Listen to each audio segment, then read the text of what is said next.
ಶುರುವಾಗಿದ್ದು ಒಂದು ಸಲ ಮಾಡೋಣ ಅಂತ ಶುರು ಮಾಡಿದ್ದು ವಿಜ್ಞಾನ ನಾಟಕೋತ್ಸವ ಈ 6ನೇ ವರ್ಷಕ್ಕೆ ಬರುತ್ತೆ ಅಂತ ನಮಗೆ ಕನಸಲ್ಲೂ ಕಂಡಿರಲಿಲ್ಲ. ಈ 5 ವರ್ಷಗಳಲ್ಲಿ ನಾವು ಪ್ರತಿ ವರ್ಷ ಸರಿಸುಮಾರು 3 ನಾಟಕನ ಮಾಡ್ಕೊಂಡು ಬಂದಿದ್ದೀವಿ. ಅಂದರೆ 4x3 12 +1, ಯಾಕಂದರೆ ಕೋವಿಡ್ ಟೈಮಲ್ಲಿ ನಾವು ಅದೊಂದು ವಿಂಡೋ ಸಿಕ್ತು ನಮಗೆ ಫೆಬ್ರವರಿಯಲ್ಲಿ. ಅದರಲ್ಲಿ 1 ನಾಟಕ ಮಾತ್ರ ಮಾಡಿದ್ವಿ. ಒಟ್ಟು 13 ನಾಟಕ ವಿಜ್ಞಾನಕ್ಕೆ ಸಂಬಂಧಪಟ್ಟಿದ್ದು ಮೈಸೂರಿಂದ ನಡೀತಿದೆ ಅನ್ನೋದು ನಮಗೆಲ್ಲ ತುಂಬ ಹೆಮ್ಮೆ ತರುವಂತಹ ವಿಚಾರ. ಬಹುಶಃ ಪ್ರಪಂಚದಲ್ಲಿ ಈ ಥರ ವಿಜ್ಞಾನ ನಾಟಕೋತ್ಸವ ಬಹುಶಃ ಎಲ್ಲೂ ನಡೆದಾಗ ಕಾಣೋದಿಲ್ಲ. ಸುಮಾರು 2015-17ರಲ್ಲಿ ಮ್ಯಾಡ್ಕೌ ಥಿಯೇಟರ್ ಅಂತ ಆರ್ಲ್ಯಾಂಡೋ US ಇದೆ, ಅಲ್ಲೊಂದು ಕಡೆ ನಡೀತಿದೆ. ಅದು ಬಿಟ್ಟರೆ ಮೈಸೂರಲ್ಲೇ ನಿರಂತರವಾಗಿ ನಡ್ಕೊಂಡು ಬರ್ತಿದೆ. ಇದೆಲ್ಲ ನಮಗೆಲ್ಲ ತುಂಬ ಖುಷಿ ಕೊಡೋ ಸಮಾಚಾರ ಕೂಡ ಹೌದು. ಇದನ್ನು ಹಿಂದಿರುಗಿ ನೋಡಿದಾಗ ಯಾವ ಥರ ನಾಟಕ ನಡೆದಿದೆ 13 ಅಂತ ಹೇಳಿದ್ರೆ, ಈಗ 13 + 4 17 ಆಗುತ್ತೆ. ಈಗ ಇದರಲ್ಲಿ ಒಂದು ದೃಷ್ಟಿಯಿಂದ ನೋಡಿದ್ರೆ ಇದು ಹುಲಸಾದ ಬೆಳೆ, ಅಂದರೆ ಬೆಳೆನೇ ಇಲ್ಲಿದ್ದ ಕಾಲದಲ್ಲಿ ಇವಾಗ ನೋಡಿದ್ರೆ ಸ್ವಲ್ಪ ಹುಲಸಾದ ಬೆಳೆ ಅಂತಲೇ ಹೇಳ್ಬೋದು. ಇದು ನೋಡಿದ್ರೆ ಹೀಗೆ ಹಿಂದೆ ಯಾವ ಥರದ ನಾಟಕ ನಡೆದಿದೆ ಅಂತಂದ್ರೆ 2 ರೀತಿಯಿಂದ ನೋಡ್ಬೋದು ಅನ್ಸುತ್ತೆ. ಮೊದಲು ಶುರು ಮಾಡಿದ್ದು ನಮ್ಮಲ್ಲಿ ನಾಟಕಗಳು ಇಲ್ಲದೆ ಇರೋದ್ರಿಂದ ಅನುವಾದಗಳೇ ಹೆಚ್ಚು ಶುರು ಆಯಿತು. ಸೊ ನಮಗೆ 13ರನ್ನ ಅನುವಾದ ಎಷ್ಟು ಸ್ವತಂತ್ರ ಎಷ್ಟು ಅಂತ ವಿಭಾಗ ಮಾಡಿ ನೋಡಿದಾಗ 9 ಅನುವಾದಗಳು ಬಂದಿವೆ, 4 ಸ್ವತಂತ್ರನೂ ಬಂದಿವೆ. ಈ ಸಲ ನಾಟಕದಲ್ಲಿ ಒಂದೇ ಅನುವಾದ, ಮಿಕ್ಕಿದ 3 ಕೂಡ ಸ್ವತಂತ್ರ ಬರೋ ಹೊತ್ತಿಗೆ ನಾವು ಬಂದಿದ್ದೀವಿ. ಅಂತಂದ್ರೆ ಮೊದಲು 2018ರಲ್ಲಿ ಶುರುವಾದಾಗ ಎಲ್ಲಾನು ಅನುವಾದ ಇತ್ತು. ಸೊ ಈಗ ಹೊತ್ತಿಗೆ 1 ಸ್ವತಂತ್ರ, 1 ಅನುವಾದ ಮತ್ತು 3 ಸ್ವತಂತ್ರವಾಗಿ ಹೊರಹೊಮ್ಮು ಇದಕ್ಕೆ ಬಂದಿದೆ. ಇನ್ನು ವಿಜ್ಞಾನ ನಾಟಕದಲ್ಲಿ ಏನಿರುತ್ತೆ ಅಂತ ನೋಡಿದಾಗ 2 ಥರ ಇರಬಹುದು ಇದೆ. ಒಂದು ವೈಜ್ಞಾನಿಕ ವ್ಯಕ್ತಿಗಳ ಸುತ್ತ ನಡೆಯುವಂತಹ ಸಮಾಚಾರ, ಇನ್ನೊಂದು ಸಿದ್ಧಾಂತಗಳ ಸುತ್ತ ನಡೆಯುವಂತಹ ಸಮಾಚಾರ. ಈ 2 ವಿಧಗಳನ್ನು ನಾವು ಇದರಲ್ಲಿ ನೋಡಿದ್ದೀವಿ. ಇದೇ 13 ನಾಟಕಗಳನ್ನು ನೋಡಿದ್ರೆ ವ್ಯಕ್ತಿ ಸುತ್ತ ಇರುವುದು ಸುಮಾರು 9 ಅಂದರೆ ಸಲೀಂ ಅಲಿ ಆಗಲಿ ಅಥವಾ ರಾಮಾನುಜಂ ಆಗಲಿ ಅಥವಾ ಐನ್ಸ್ಟೀನ್ ಆಗಲಿ, ಈ ಥರ ವ್ಯಕ್ತಿಗಳು ಸುತ್ತ ನಡೆದಿರೋ ನಾಟಕಗಳು ಸುಮಾರು 9 ಇವೆ. ಇನ್ನು ಅದು ಬಿಟ್ಟು ಸಿದ್ಧಾಂತಗಳ ನಾಟಕಗಳು ಇವೆ. ಅಂತಂದರೆ ಫಾರ್ ಎಕ್ಸಾಂಪಲ್ ಮನುಷ್ಯನ ಹೆಣ್ಮಕ್ಳಲ್ಲಿ ಮಾತ್ರ ಮೆನೋಪಾಸ ಯಾಕಾಗುತ್ತೆ ಅನ್ನೋದ್ರ ಬಗ್ಗೆ ಸುಮಾರು ಹಿಂದೆ ನಾವು 2018ರಲ್ಲಿ ಒಂದು ನಾಟಕ ಮಾಡಿದ್ವಿ. ಅದೇ ಥರ ಕೋಪನ್ಹೇಗನ್ ಅಂತ ಒಂದು ನಾಟಕ, ಅದು ನಾವು ಮನಸ್ಸಲ್ಲಿ ಯಾರಾದರೂ ಮಾತಾಡಿದ್ರೆ ಎಷ್ಟು ನೆನಪಿಟ್ಕೋತೀವಿ ಅಥವಾ ಎಷ್ಟು ನೆನಪಿಟ್ಕೊಳ್ಳೋದಿಲ್ಲ ಸ್ವಲ್ಪ ವರ್ಷ ಆದಮೇಲೆ ಅನ್ನೋದ್ರ ಬಗ್ಗೆನೇ ಅಂಥ ನಾಟಕ ಇತ್ತು. ಸೊ ಅದನ್ನು ಈ ಥರ ಸೈದ್ಧಾಂತಿಕವಾಗಲೂ ಕೂಡ ಮತ್ತೆ ವ್ಯಕ್ತಿ ಇದ್ದು ಕೂಡ ಮತ್ತೆ ಜಿಯೋಪಾಲಿಟಿಕ್ಸ್ ಎಲ್ಲ ಸೇರಿಕೊಂಡು ಈ ಥರ ನಾಟಕಗಳು ಬರ್ತಿವೆ. ನಾವು ವಿಜ್ಞಾನ ನಾಟಕೋತ್ಸವದ ಜೊತೆಗೆ 2 ಬರಹಗಾರರ ಕಮ್ಮಟವನ್ನು ಮಾಡಿದ್ವಿ. 2 ಬರಹಗಾರ ಕಮ್ಮಟವನ್ನು ಮಾಡಿದ್ವಿ 6 ವರ್ಷದಲ್ಲಿ. ಅದರಲ್ಲಿ ಹೋದ್ಸಲ ಮಾಡಿದ್ರಿಂದ ಈ ವರ್ಷ 2 ಹೊಸ ನಾಟಕ ಬರೋ ಹಾಗೆ ಆಗಿದೆ. ಅದು ಮತ್ತೆ ಹೋದ ವರ್ಷ ಇನ್ನೊಂದು ಸ್ಪೆಷಲ್ ಏನಾಯಿತು ಅಂತಂದರೆ, ಮೈಸೂರು ಬಿಟ್ಟು ನಾವು ಧಾರವಾಡ ಮತ್ತು ಬೆಂಗಳೂರಲ್ಲಿ ಕೂಡ ಈ ವಿಜ್ಞಾನ ನಾಟಕಗಳನ್ನು ಪ್ರದರ್ಶಿಸೋಕ್ಕೆ ಆಯಿತು. ಆಮೇಲೆ ಹೋದ ವರ್ಷದಿಂದ ನಾವು ಧಾರವಾಡದ ಟೀಮ್ನವರು ಇಲ್ಲಿಗೆ ಬಂದು ಮಾಡೋ ಹಾಗಾಗಿದೆ. ಸೊ ಇದೇ ಥರ ಮುಂದುವರೆದ್ರೆ ಮತ್ತೆ ಇದು ಇನ್ನೊಂದು ವಿಷಯ ನಿಮ್ಗೆ ಹೇಳಬೇಕು, ಇಲ್ಲಿ 13 ಅಂತ ಹೇಳಿದೆ, ಬಟ್ ಈ 13 ನಾಟಕಗಳು ಈ ವಿಜ್ಞಾನ ನಾಟಕೋತ್ಸವ ಬಿಟ್ಟು ಬೇರೆ ಕಡೆ ಹೋಗಿ ಬೇರೆ ಊರುಗಳಿಗೆ ಹೋಗಿ ಮಾಡಿದ್ದಿದೆ. ಸರಿಸುಮಾರು ನನ್ನ ಇದರಲ್ಲಿ ಸುಮಾರು 50ರಿಂದ 60 ಪ್ರದರ್ಶನಗಳು ಈ 13 ನಾಟಕಗಳು ಕಂಡಿವೆ. ಸೊ ಅದರಿಂದ ಈ ಎಲ್ಲ ದೃಷ್ಟಿಯಿಂದ ನೋಡಿದ್ರೆ ಒಂದು ಥರ ಒಂದು ಮೂಮೆಂಟ್ ಅಂತ ಹೇಳ್ತಾರಲ್ಲ, ಅದನ್ನ ನಡೀತಾ ಇದೆ ಅಂತ ಹೇಳ್ಬೋದು. ಆಮೇಲೆ ಇನ್ನೊಂದಿದೆ ಇದರಲ್ಲಿ, ವಿಜ್ಞಾನ ನಾಟಕೋತ್ಸವ ಅಂತ ಹಣೆಪಟ್ಟಿ ಕೊಡಬೇಕಾ ಬೇಡವಾ ಅಂತ, ಅದು ತುಂಬ ಹಳೆ ವಾದ. ಇವಾಗ ಸದ್ಯಕ್ಕಿರಲಿ, ಇನ್ನೊಂದು 5 ವರ್ಷ ಆದಮೇಲೆ ಸಿಕ್ಕಾಪಟ್ಟೆ ವಿಜ್ಞಾನ ನಾಟಕ ಇದ್ರೆ ಅದೇನು ಹಣೆಪಟ್ಟಿ ಬೇಡ ಅಂತ ನಾವೆಲ್ಲ ಅನ್ಕೋ. ಸೊ ಇದುವರೆಗೂ ಬಂದಿದ್ದೀವಿ. ಇನ್ನು ನಾವು ಇನ್ನು ಮುಂದೆ ಇದೇ ಥರ ಇನ್ನೂ ಹುಲಸಾಗಿ ಬೆಳೆ ಮಾಡೋ ಬಗ್ಗೆ ನಾವೆಲ್ಲ ಯೋಚಿಸ್ತೀವಿ. ಮತ್ತು ಇದ್ರ ಇನ್ನೊಂದು ದೊಡ್ಡ ಆಯಾಮ ಅಂತ ಹೇಳಿದ್ರೆ, ನಾವು ಫಸ್ಟ್ 2 ವರ್ಷ ಬಹುತೇಕ ನಾಟಕ ಅಕಾಡೆಮಿ ಮತ್ತು KSTA ಅಂಥವರ ಸಹಾಯದಿಂದ ಮಾಡಿದ್ವಿ. 3ನೇ ವರ್ಷದಿಂದ ನಮಗೆ ಕುತೂಹಲಿ ಸಂಸ್ಥೆ ತುಂಬ ಸಹಾಯ ನೀಡಿದೆ. ಕುತೂಹಲಿ ಸಂಸ್ಥೆ ಕೊಳ್ಳೇಗಾಲ ಶರ್ಮಾ ಅವರು ಇಲ್ಲೇ ಇದ್ದಾರೆ. ವಿಜ್ಞಾನ ಪ್ರಸಾದ್ ಮತ್ತು KSTA ಮತ್ತು ಕುತೂಹಲಿ 3 ಸೇರಿಕೊಂಡು ನಮಗೆ ಸಹಾಯ ಮಾಡಿದ್ರಿಂದ ನಿರಂತರವಾಗಿ ನಾವು ಸ್ವಲ್ಪ ಹಣದ ಅಡಚಣೆ ಇಲ್ಲ ಅಂತಲ್ಲ, ಸ್ವಲ್ಪ ಅದ್ರ ಬಗ್ಗೆ ಕಡಿಮೆ ಗಮನ ಹರಿಸಿ ಮಿಕ್ಕಿದ್ರ ಕಡೆ ಹೆಚ್ಚು ಗಮನ ಹರಿಸಕ್ಕಂತೂ ಸಾಧ್ಯ ಆಗಿದೆ. ಸೊ ಇಷ್ಟು ಹೇಳಿ ನನ್ನ ಪ್ರಾಸ್ತಾವಿಕ ಮಾತುಗಳನ್ನು ಮುಗಿಸ್ತೀನಿ. ನಮಸ್ಕಾರ. ಅವರಿಗೆ ಅವರು ಈ ವಿಜ್ಞಾನ ನಾಟಕೋತ್ಸವದ ಜೊತೆ ಮೊದಲ ದಿನದಿಂದಲೂ ಇದ್ದಾರೆ. ಹಾಗೂ ಇನ್ನೊಂದು ಹೇಳಲೇಬೇಕಾದ್ರೆ, ಪ್ರದರ್ಶಿತಗೊಂಡಿರುವ ಬಹಳಷ್ಟು ನಾಟಕಗಳಲ್ಲಿ 90 ಭಾಗ ಅವರು ಅನುವಾದ ಮಾಡಿದ್ದಾರೆ. ಸೊ ಹಾಗಾಗಿ ಅವರಿಗೆ ತುಂಬ ಈಗ ಕುತೂಹಲಿ ಸಂಸ್ಥೆಯ ಶ್ರೀ ಕೊಳ್ಳೇಗಾಲ ಶರ್ಮಾ ಅವರು ಈ ವರ್ಷದ ಎಲ್ಲ ನಾಟಕಗಳನ್ನು ಅದರ ವಿವರಗಳನ್ನು ಕುರಿತಾದ ಸಂಚಿಕೆಯನ್ನು ಬಿಡುಗಡೆ ಮಾಡುವುದರ ಮೂಲಕ ಈ ನಾಟಕೋತ್ಸವಕ್ಕೆ ಚಾಲನೆ ನೀಡಬೇಕಂತ ಕೇಳ್ಕೊಳ್ತೀನಿ.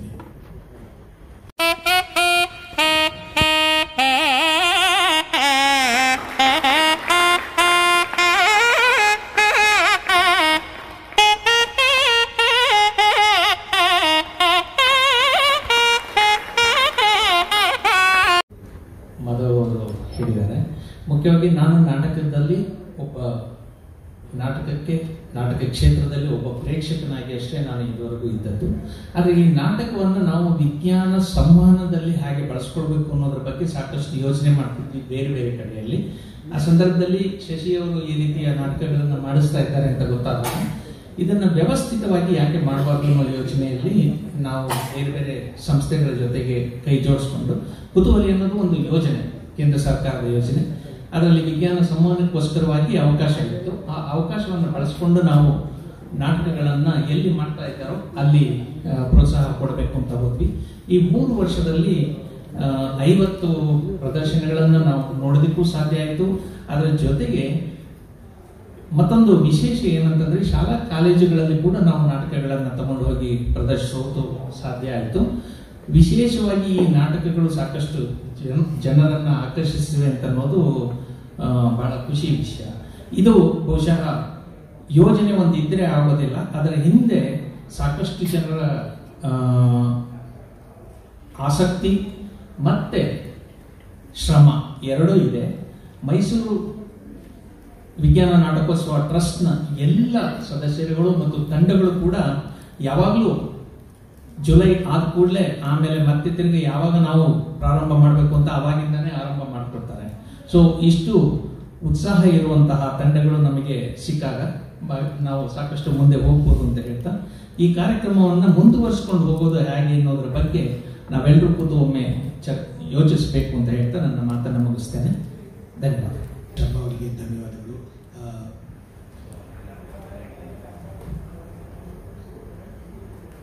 ಈ ಒಂದು ಸಣ್ಣ ಸಭಾ ಕಾರ್ಯಕ್ರಮದಲ್ಲಿ ಭಾಗವಹಿಸಿದ ಬೇರೆಯವರಿಗೂ ಧನ್ಯವಾದಗಳನ್ನು ತಿಳಿಸ್ತಾ ಇವತ್ತಿನ ನಾಟಕ ಅಭಿನಯ ಭಾರತಿ ಧಾರವಾಡದಲ್ಲಿ ಪ್ರಸ್ತುತಪಡಿಸಲಿರುವ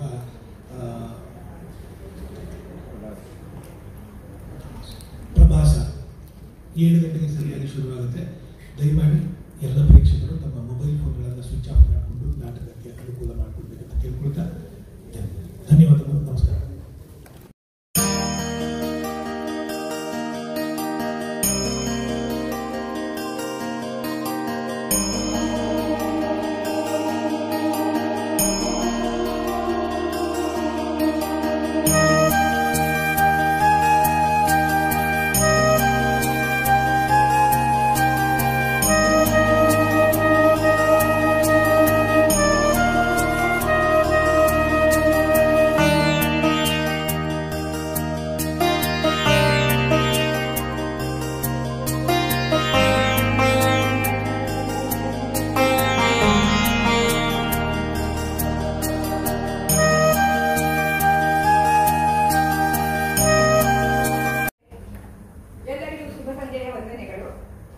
ಇವತ್ತು ಅಭಿನಯ ಭಾರತಿ ಧಾರವಾಡ ಈ ನಾಟಕ ತಂಡದಿಂದ ನಿಮ್ಮೆಲ್ಲರಿಗೆ ಒಂದು ವಿಜ್ಞಾನ ನಾಟಕವನ್ನು ಪ್ರಸ್ತುತಪಡಿಸ್ತಾ ಇದ್ದೀವಿ. ನಾಟಕದ ಹೆಸರು ಪ್ರಭಾಸ ಅಂತ. ಈ ನಮ್ಮ ಅಭಿನಯ ಭಾರತಿ ಧಾರವಾಡದಲ್ಲಿ ಸಾಧಾರಣ 43 ವರ್ಷದಿಂದಲೂ ರಂಗದಿಂದ ಅನೇಕ ಕಾರ್ಯಕ್ರಮಗಳನ್ನ ಹಮ್ಮಿಕೊಂಡದ, ಬೇರೆ ಬೇರೆ ರೀತಿಯ ಕಾರ್ಯಕ್ರಮಗಳನ್ನ ಮಾಡ್ತಾ ಬಂದದ. ಈಗ ನಿಮ್ಮೆಲ್ಲರಿಗೆ ಒಂದು ವಿಜ್ಞಾನ ನಾಟಕವನ್ನು ಪ್ರದರ್ಶಿಸ್ತಾ ಇದ್ದೀವಿ. ಈ ನಾಟಕವು ಮೇರಿ ಕ್ಯೂರಿ ಇವರ ಮೇಲೆ ಜೀವನಾಧಾರಿತವಾಗಿದೆ. ಈ ನಾಟಕವನ್ನ ಬರೆದಂತವರು ಮೂಲ ಲೇಖಕರು ಅಲನ್ ಅಲ್ದಾ ಅಂತೇಳಿ. ಇದನ್ನ ಕನ್ನಡಕ್ಕೆ ಅನುವಾದ ಮಾಡಿದವರು ಸುಮನಾ ಡಿ ಶಶಿಧರ್ ಡೋಂಗ್ರೆ ಅವರು ಮತ್ತು ಈ ನಾಟಕದ ನಿರ್ದೇಶಕರು ಹಾಗೂ ವಿನ್ಯಾಸಕಾರರು ಸಾಲ್ಯಾನ್ ಉಮೇಶ್ ನಾರಾಯಣ್ ಅವರು. ಇವರೆಲ್ಲರಿಗೂ ನಮ್ಮ ಧನ್ಯವಾದಗಳನ್ನು ಅರ್ಪಿಸುತ್ತಾ ಈಗ ನಮ್ಮ ವಿಜ್ಞಾನ ನಾಟಕವನ್ನು ಪ್ರಸ್ತುತಪಡಿಸ್ತಾ ಇದ್ದೇವೆ ನಿಮ್ಮೆಲ್ಲರಿಗೆ. ನಾಟಕದ ಹೆಸರು ಪ್ರಭಾಸ.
ಚಳಿಗಾಲದಲ್ಲಿ ಮರಗಟ್ಟಿಸುವ, ಬೇಸಿಗೆಯಲ್ಲಿ ಉಸಿರುಗಟ್ಟಿಸುವ ಪೈನ್ ಮರದಿಂದ ಮಾಡಿದ, ಒಂದು ಕಾಲದಲ್ಲಿ ಮರಣೋತ್ತರ ಪರೀಕ್ಷೆಗಾಗಿ ಬಳಸುತ್ತಿದ್ದ ಮೇಜುಗಳನ್ನು ನೀವು ನೋಡಬಹುದು.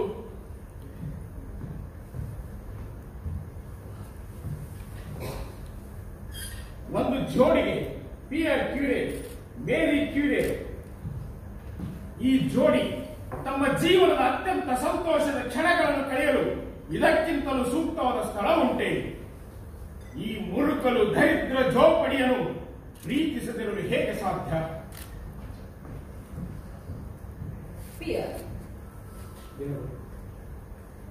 ನನಗೆ ಆಶ್ಚರ್ಯ ಅನಿಸುತ್ತೆ. ನನ್ನಲ್ಲಿ ಒಂದು ಪ್ರಶ್ನೆ. ಆ ಹೆನ್ರಿ ಬೆಕೆರಲ್ ಇದನ್ನ ಯಾಕೆ ಮುಂದುವರಿಸಲಿಲ್ಲ ಅಂತ. ಯಾಕೆ ಅಂತ? ಯುರೇನಿಯಂನಿಂದ ಹೊರಹೊಮ್ಮುತ್ತಿದ್ದ ವಿಕಿರಣಗಳನ್ನು ನೋಡಿ ಅದನ್ನ ಅಲ್ಲಿಗೆ ಕೈಬಿಟ್ಟ. ಅದರ ಮಾಪನವನ್ನ ಕೂಡ ಮಾಡಲಿಲ್ಲ. ಅವನ ರೀತಿನೇ ಅರ್ಥ ಆಗೋದಿಲ್ಲ. ಅವನಿಗೆ ಕುತೂಹಲವೇ ಇಲ್ವೇನು? ಎಸ್, ಇದನ್ನೇ ನಾನು ನನ್ನ ಥೀಸಿಸ್ಗೆ ಬಳಸಿಕೊಂಡ್ರೆ ಹೇಗೆ? ಯುರೇನಿಯಂನಿಂದ ಹೊರಹೊಮ್ಮುವ ವಿಕಿರಣಗಳ ಮಾಪನವನ್ನ ಮಾಡುವುದು. ಡಾಕ್ಟರ್ ಥೀಸಿಸ್ಗೆ ಇಷ್ಟ ಆಗಲ್ವಾ? ಬೇಕಾದಷ್ಟೇ. ಆದ್ರೆ ಅವರನ್ನೆಲ್ಲ ಕ್ರಿಯೇಟಿವ್ ಅನ್ಕೋತಾರ. ಬರೀ ಅಳಿತಿದ್ದಾಳೆ ಅಂದ್ಬಿಟ್ರೆ ಇರಬಹುದು, ಆದ್ರೆ ಅಳಿಯುವಷ್ಟು ಸುಲಭ ಅಲ್ಲ. ಅದನ್ನ ಯಾರು ಮಾಡಿಲ್ಲ, ನೀನು ಮಾಡಿ. ಹಾಗಾದ್ರೆ ನಾನು ನೀನೇ ಕಂಡು ಹಿಡಿದಂತಹ ಎಲೆಕ್ಟ್ರೋಮೀಟರ್ ಹಾಗೂ ಫೀಸೋಬಲ್ ಅನ್ನ ಬಳಸ್ತೀನಿ. ಅದರ ಸಹಾಯದಿಂದ ಆ ಖನಿಜದ ಮೇಲೆ ಒತ್ತಡ ಹೇರಿ ಅದರಿಂದ ಹೊರಬರುವ ಚಾರ್ಜ್ ಅನ್ನ ಈ ಚಾರ್ಜ್ ನೊಂದಿಗೆ ತುಲನೆ ಮಾಡಿ ನೋಡುದು. ಹೇಗೆ ಅಂದ್ರೆ ಆ ಚಾರ್ಜ್ ಅನ್ನು ಯುರೇನಿಯಂ ಹೊರಹಾಕುವ ಚಾರ್ಜ್ ನೊಂದಿಗೆ ಹೋಲಿಕೆ ಮಾಡಿ ನೋಡಿದಾಗ ಹಾಗೂ ಅವೆರಡು ಒಂದೇ ಎಂದಾದಾಗ yes, you have got it. ನಿಮ್ಗೆ ಏನನ್ಸುತ್ತೆ? ನೀನು ಸರಿಯಾದ ಹಾದಿಯಲ್ಲಿ ಇದೆಯಾ, ಮಾಡು. ಹೌದಲ್ವಾ? ನಾನು ಎಷ್ಟು ಅದೃಷ್ಟವಂತೆ ಅಂತ ನಿಮಗೆ ಗೊತ್ತಾ? ಇಲ್ಲ, ನಿಮಗಿಂತ 1000 ಪಟ್ಟು ಹೆಚ್ಚು. ನೀನು ನನ್ನಲ್ಲಿ ಧೈರ್ಯ ತುಂಬ್ತೀಯಾ, ನನ್ನ ಬೆಂಗಳೂರನ್ನ ನಿನ್ನೆ ಅನ್ನೋ ತರ ಬೆಂಬಲಿಸ್ತೀಯಾ? ನಿಸ್ಸಂಶಯವಾಗಿ. ನಾನು ಬಂದ ಸಮಯ ಸೂಕ್ತ ಅಲ್ಲೇನು, ನಂತರ ಬರಲೇನು? ಹಾಗೇನಿಲ್ಲ, ನಮ್ಮ ಬಹುತೇಕ ಕ್ಷಣಗಳು ಹೀಗೆ ಇರ್ತವೆ. ಬಾ.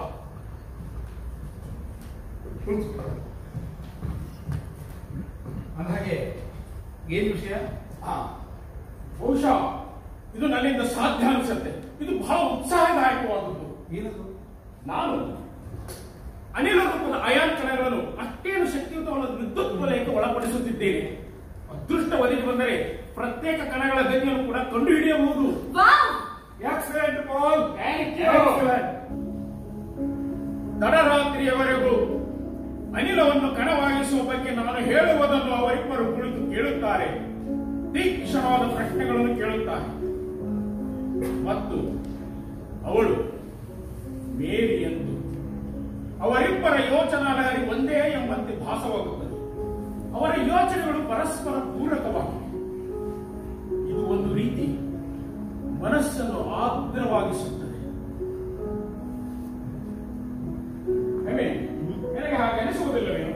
ಹೌದು, ದಿನದಲ್ಲಿ ಒಂದು ಬಾರಿ ಅವರು ಭೌತಶಾಲೆ ಬಿಡುವು ಮಾಡಿಕೊಡ್ಬಾರ್ದು ಅನಿಸುತ್ತದೆ. ಓ ದೇವರೇ, ಅವರು ಊಟ ಮಾಡುವವರು ಕೂಡ ಭೌತಶಾಸ್ತ್ರ ಬಗ್ಗೆ ಮಾತನಾಡುತ್ತಾರೆ.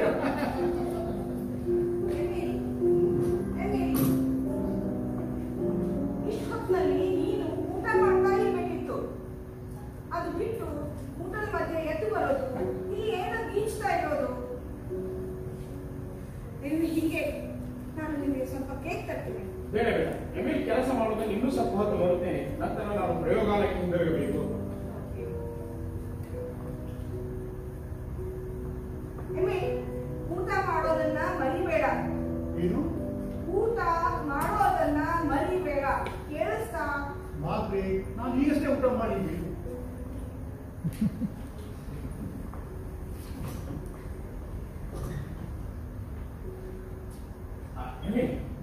ನೀನು ನನಗೊಂದು ಸಹಾಯ ಮಾಡೋದಕ್ಕಾಗತ್ತಾ? ಖಂಡಿತ. ಏನದು? ನಾನು ನಿನಗೆ 800 ಫ್ರಾಂಕ್ಗಳನ್ನು ಕೊಡುತ್ತೇನೆ. ನೀನು ನಿನ್ನ ಹತ್ತಿರ ಇಟ್ಟುಕೊಳ್ಳಬೇಕು. ಅದನ್ನ ನಾನು ನನ್ನ ತಾಯಿಗೆ ಕೊಡಬೇಕಾಗಿದೆ. ಈ ತಿಂಗಳ ಕೊನೆಯವರೆಗೂ ನಾನು ಅವಳನ್ನು ಭೇಟಿಯಾಗಲು ಸಾಧ್ಯವಾಗುವುದಿಲ್ಲ. ಅಲ್ಲಿವರೆಗೆ ಆ ಹಣವನ್ನು ನಾನು ಇಟ್ಕೊಂಡಿರ್ಬೇಕಂತ ನೀವು ಬಯಸ್ತೀನಿ. ಹೌದು, ಆದ್ರೆ ತೊಂದರೆ ಆಗೋದಾದ್ರೆ ಬೇಡ. ಇಲ್ಲ, ಹಾಗೇನಿಲ್ಲ. ಆದ್ರೆ ನೀನು ಅದನ್ನ ಡ್ರಾಯರ್ ಒಳಗೆ ಹಾಕಿರ್ಬಾರ್ದು. ನಮ್ಮ ಮನೆಯಲ್ಲಿ ಹೌದು, ಸಾಧ್ಯನೇ ಇಲ್ಲ. ಜಿನ್ ಅದನ್ನು ಬೇಗನೆ ಕಂಡುಹಿಡಿದು ಬಿಡುತ್ತಾಳೆ. ಜಿ ನಿನ್ನ ಹೆಂಡತಿ? ಹೌದು. ಆಯ್ತು, ಇಟ್ಕೊಳ್ತೇವೆ.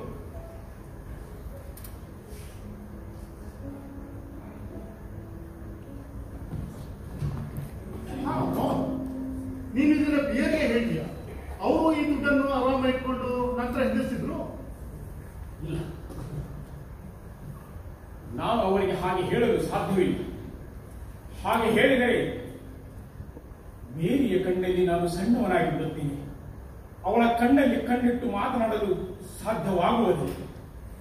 ತೊಂದರೆ ಏನಂದರೆ ನಾನು ಅವಳನ್ನು ತುಂಬಾ ಗೌರವಿಸುತ್ತೇನೆ. ಹೌದು, ನಾವೆಲ್ಲ ಹಾಗೆ ಅಲ್ವಾ? ಗೌರವಿಸೋದ್ರ ಜೊತೆಗೆ ನಾನು ಅವಳನ್ನು ಪೂಜಿಸ್ತೀನಿಯೂ ಕೂಡ. ಇದನ್ನು ಅವಳಿಗೆ ಹೇಳಬೇಡಿ. ಮಾರ್ಗ್ರೆಟ್ ಕೂಡ ಇದು ಗೊತ್ತಾಗೋದು ಬೇಡ. ಛೆ, ಇಲ್ಲ.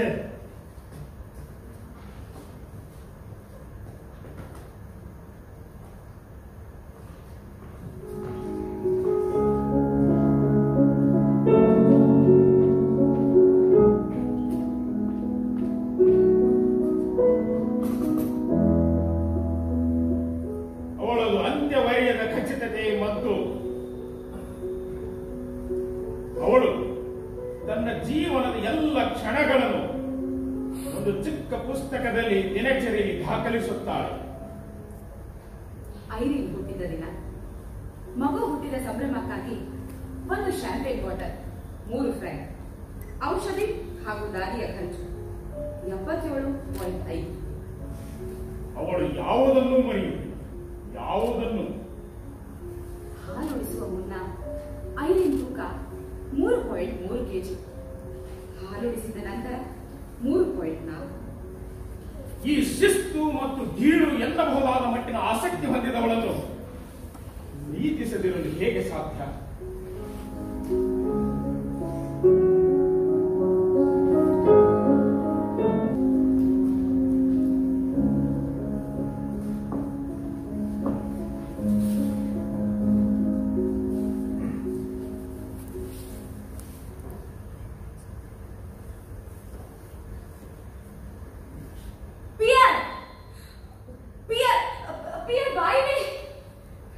ಏನಾಯ್ತು? ಇದು ಕಿರಣಗಳನ್ನ ಹೊರ ಹಾಕ್ತಾ ಇದೆ.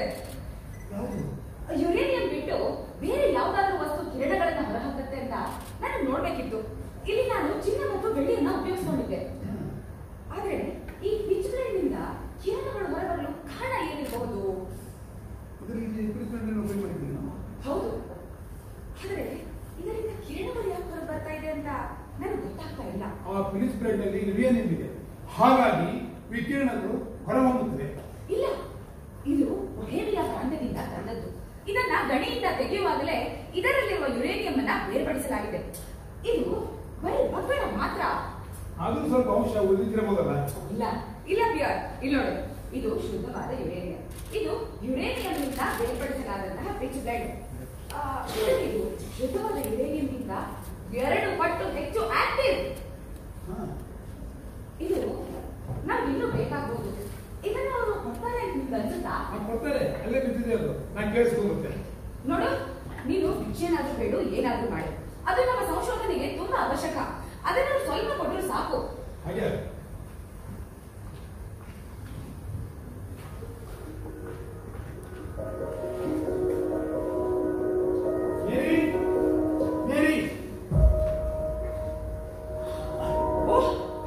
ಇದು ಸಾಕಷ್ಟಾಯ್ತು.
ಅತ್ಯಂತ ನಿವಿರಾದ ಸ್ಪರ್ಶದಿಂದ ಹರಳುಗಳ ಮೇಲೆ ಭಾರವನ್ನು ಹಾಕಿ ಅದು ಹೊರಸುವ ವಿಕಿರಣಗಳನ್ನ ಮತ್ತೆ ಮತ್ತೆ ಅರಿಯುತ್ತಾ ಇರುವ ನನಗೆ ಹೃದಯ ಹಿಂಡಿದ ಅನುಭವ. ಆ ಸ್ಪರ್ಶವನ್ನು ನಾನೆಂದಿಗೂ ಅನುಭವಿಸಲ್ಲ.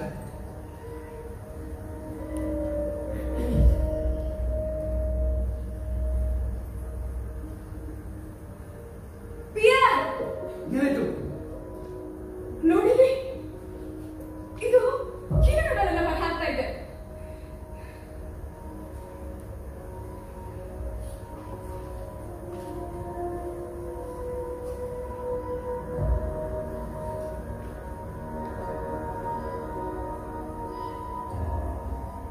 ಈಗ ಇದು ಶುದ್ಧವಾದ ಯುರೇನಿಯಂಗಿಂತ 400 ಪಟ್ಟು ಹೆಚ್ಚು ಆಕ್ಟಿವ್.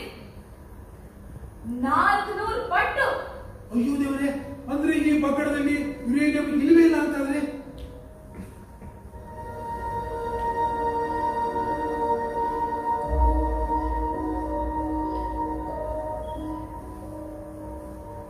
ಹಾಗಾದ್ರೆ ಈ ಕಿರಣಗಳ ಮೂಲ ಏನಿರ್ಬೋದು?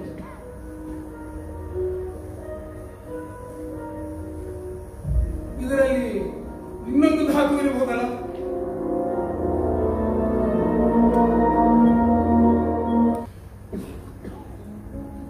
ಐರಿನ್ ತೂಕ ಈಗ 9.5 kg. ಅವಳ ತಲೆಯ ಸುತ್ತಳತೆ 44.5. ನಾವು ಪಿಚ್ ಬ್ಲೆಂಡ್ನಿಂದ ಬೇರ್ಪಡಿಸಿದ ವಸ್ತುವಿನಲ್ಲಿ ಇಂದಿನವರೆಗೂ ಬೆಳಕಿಗೆ ಬಾರದ ಧಾತು ಹೊಂದಿದೆ. ನನ್ನ ಮಾತೃಭೂಮಿಯ ನೆನಪಿನಲ್ಲಿ ಅದನ್ನ ಪೊಲೋನಿಯಂ ಎಂದು ಕರೆಯಬೇಕೆಂದಿದ್ದೇನೆ. ಅಮೇಜಿಂಗ್! ಮತ್ತೊಂದು ಧಾತುವಿನ ಆವಿಷ್ಕಾರವಾಗಿದೆ ಅಂತ ನಮ್ಮ ಅನಿಸಿಕೆ. ಅದರ ವರ್ಣಪಂಕ್ತಿಯನ್ನ ಖಚಿತಪಡಿಸಲು ಬಿಯರ್ ದಿನಕ್ಕೆ ಹತ್ರ ಕೊಂಡೊಯ್ದಿದ್ದಾನೆ. ಆ ಲೋಹದ ಇರುವಿಕೆ ಖಚಿತವಾದಲ್ಲಿ ನಾನು ಅದನ್ನ ರೇಡಿಯಂ ಎಂದು ಕರೆಯಬೇಕೆಂದಿದ್ದೇನೆ. ಮೇರಿ ಮೇರಿ ಮೇರಿ ಮೇರಿ ಆ ದಿಮಾಗಿಗೆ ನಮನಿಷ್ಟ ಆಗಲಿಲ್ಲ. ಇದೇನು ಅಂತ ಅದಕ್ಕೆ ನಾನೇ ಅದೇನೇ ಇರಲಿ, ಅದು ಯುರೇನಿಯಂಗಿಂತ 900 ಪಟ್ಟು ಹೆಚ್ಚು ಕಿರಣಗಳನ್ನ ಸುತ್ತಲೇ ನಿಜವೇ? ಹೌದು. ಬೇಕರಲ್ಲಿಂದ ವಿಷಯ ಗೊತ್ತಾಯ್ತು. ಇದು ಬಹಳ ಅಮೋಘವಾದದ್ದು. ಇವನಿಗೆ ತುಂಬಾ ಸಂತೋಷವಾಗಿರಬೇಕಲ್ಲ. ನೀನು ಊಹಿಸೋದಕ್ಕೂ ಸಾಧ್ಯ ಇಲ್ಲ. ಅಂದಾಗೆ ನಾನು ನನ್ನ ಹರಳಿನ ಕೆಲಸವನ್ನ ಮತ್ತೆ ಪ್ರಾರಂಭ ಮಾಡಬಹುದಲ್ಲ? ಆದ್ರೆ ಅದರಿಂದ ಬೇರ್ಪಡಿಸಬೇಕಾಗಿತ್ತು ತುಂಬಾ ಇದೆ. ಇನ್ನೂ ಬೇರ್ಪಡಿಸ್ಬೇಕಾ? ಹೌದು. ನೀನು ನಿಜವಾಗಿ ಬೇರ್ಪಡಿಸ್ಬೇಕು ಅಂತೀಯಾ? ಯಾಕಾಗಬಾರ್ದು? ಅಫ್ಕೋರ್ಸ್, ಈಗಾಗಲೇ ನೀನು 2 ವರ್ಷದಷ್ಟು ಕಾಲ ಸಮಯವನ್ನು ಇದಕ್ಕೆ ನೀಡಿದ್ದೀಯಾ. ನೀನು ಬಳಲಿದ್ದೀಯಾ ಮೇರಿ? ಇಲ್ಲ, ಈಗ ಈ ಕಾರ್ಯವನ್ನ ನಾನು ನಿಲ್ಲಿಸೋಕೆ ಸಾಧ್ಯವೇ ಇಲ್ಲ. ಇದರಲ್ಲಿ ಹೊಸದೊಂದು ಧಾತು ಅಡಗಿದೆ. ಇದನ್ನು ನೀನು ನಿಜವಾಗಿಯೂ ಮುಂದುವರಿಸಬೇಕೇನು? ಹೌದು. ಹಲವು ಬಾರಿ ನಾನು ಇಡೀ ದಿನ ಮಕ್ಕಳ ಮುಖವನ್ನು ನೋಡಿರೋದಿಲ್ಲ. ಇದೆಂತ ನೋವುಂಟು ಮಾಡುತ್ತೆ ಗೊತ್ತಾ? ಆದ್ರೂ ನಾನು ಇದನ್ನೆಲ್ಲ ಸಹಿಸಿಕೊಳ್ಳಬಲ್ಲೆ. ನನ್ನ ಕಣ್ಣುಗಳು ನಿತ್ರಾಣಗೊಳ್ಳಬಹುದು, ಕೈಗಳು ರಕ್ತ ಸಿಕ್ತವಾಗಬಹುದು. ಆದ್ರೂ ಇದನ್ನೆಲ್ಲ ಸಹಿಸಿಕೊಂಡು ರೇಡಿಯಂ ಅನ್ನ ಬೇರ್ಪಡಿಸೋದಕ್ಕೆ ಬೇರೆಯವರಿಗೆ ನಾನು ಅವಕಾಶ ಕೊಡೋದಿಲ್ಲ. ಆದ್ರೆ ಇದ್ರ ಶ್ರೇಯಸ್ಸು ಯಾರಿಗೆ ಸೇರುತ್ತೆ ಅನ್ನೋದಷ್ಟೇ ವಿಷಯ ಆಗುತ್ತೆ. ಇಲ್ಲ Pierre, really that's all it is. ಅದಕ್ಕಾಗಿ ನಿನ್ನ ಆರೋಗ್ಯವನ್ನ ಹಾಳು ಮಾಡಿಕೊಳ್ಳೋದ್ರಲ್ಲಿ ಯಾವ ಅರ್ಥನೂ ಇಲ್ಲ.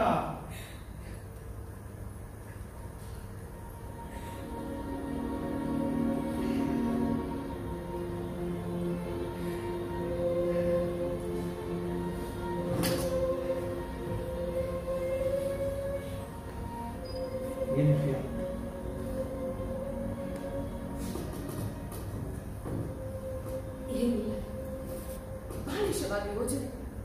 ಏನದು? ಏನಿಲ್ಲ, ಮರ್ತು ಬಿಡುವುದನ್ನ. ಅದೇನು ಹೇಳ್ಬೇಡಿ. ಅದು ಮತ್ತೆ ಶೂಕಿಗೆ ಹಿಂದಿರುಗಿ ಹೋದ ಹಾಗೆ. ಅದು ಹಾಗಲ್ಲ. ಆ ಅಪಮಾನ ನನ್ನಿಂದ ಮತ್ತೆ ಸಹಿಸೋಕಾಗೋದಿಲ್ಲ ಪಿಯರ್. ಮುಂದೆ ಆ ರೀತಿ ಆಗುದಿಲ್ಲ. ಅದು ಹಾಗೇನೆ. ಕ್ಷಮಿಸಿ, ನೀವು ಯಾವುದರ ಬಗ್ಗೆ ಮಾತನಾಡ್ತಾ ಇದ್ದೀರಾ? ಶೂಕಿ. ಶೂಕಿ ಅಂದ್ರೆ ಪೋಲೆಂಡಿನ ಒಂದು ಪಟ್ಟಣ, ಚಿಕ್ಕದಾದ ಒಂದು ಪ್ರೊವಿನ್ಷಿಯಲ್ ಟೌನ್. ನಿಮಗೆ ಅಲ್ಲಿ ಹೋಗೋದಕ್ಕೆ ಏಕೆ ಸಾಧ್ಯ ಇಲ್ಲ.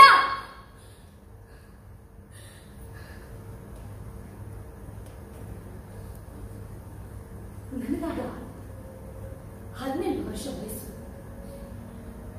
ಶಿಕ್ಷಣ ಪಡೆಯುವ ಕಾದರತೆ. ಅಯ್ಯೋ ಅಯ್ಯೋ, ಹುಚ್ಚು ಹುಚ್ಚು, ಬಿಡಿ ಅದನ್ನ. ದಯವಿಟ್ಟು ಹೇಳಿ.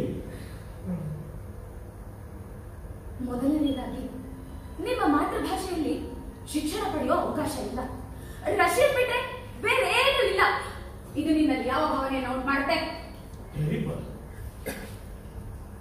ಇದು ನಿನ್ನಲ್ಲಿ ಶೂನ್ಯ ಭಾವನೆಯನ್ನು ಔಟ್ ಮಾಡುತ್ತೆ. ಆದ್ರೆ ರಷ್ಯನ್ನರಿಗೆ ಇಷ್ಟು ಸಾಕಾಗ್ತಾ ಇರಲಿಲ್ಲ. ನೀನು ಹೆಣ್ಣಲ್ವಾ? ಆದ್ದರಿಂದ ಯೂನಿವರ್ಸಿಟಿಯ ಬಾಗಿಲಲ್ಲೇ ನಿನ್ನ ಶಿಕ್ಷಣಕ್ಕೆ ಎಳ್ಳು ನೀರು. ಕನಿಷ್ಠ ಪಕ್ಷ ಅವರ ಭಾಷೆಯಲ್ಲೂ ಶಿಕ್ಷಣ ಪಡೆಯುವ ಅವಕಾಶ ಇಲ್ಲ. ಆಗ ನೀನು ಶೂನ್ಯಕ್ಕಿಂತ ಕಡೆ.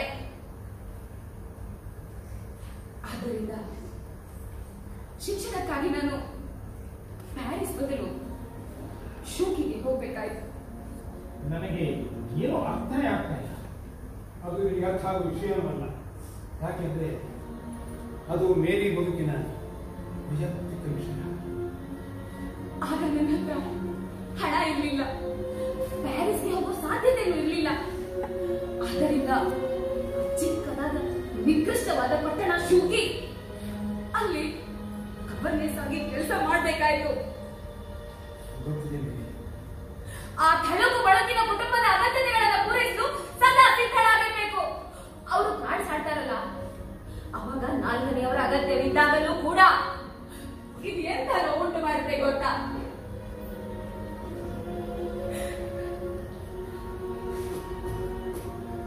ಆದ್ರೆ ಒಂದಿನ ಆ ಮನೆಯ ಯಜಮಾನನ ಮಗ ಹಿಂದಿರುತ್ತಾನೆ. ನಾವಿಬ್ರು ಪ್ರೀತಿಸಲ್ಪಡುತ್ತೇವೆ. ಆಮೇಲೆ ಶುರುವಾಯ್ತು ನೋಡಿ ಆ ಮನೆಯಲ್ಲಿ ಕೋಲಾಹಲ. ಹುಚ್ಚುಚ್ಚ ಕಾಡ್ಬೇಡ. ನೀನು ಗವರ್ನೆನ್ಸ್ ಒಬ್ಬಳನ್ನ ಪ್ರೀತಿಸೋಕೆ ಸಾಧ್ಯವೇ ಇಲ್ಲ ಶ್ರೀಕಾಂತ್.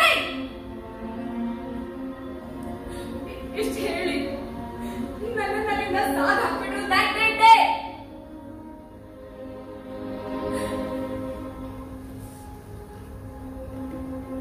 ಆದ್ರೆ ಪಿಯರ್ ಅಲ್ಲಿಂದ ಹೊರಡುವಾಗ ನಾನೇ ಒಂದು ಸಂಕಲ್ಪ ಮಾಡ್ಕೊಂಡೆ. ಇನ್ಮೇಲಿಂದ ನಾನು ಯಾವತ್ತೂ ಇಲ್ಲ ಅನ್ನೋದಕ್ಕೆ ಬೆಳಗಾಗುದಿಲ್ಲ.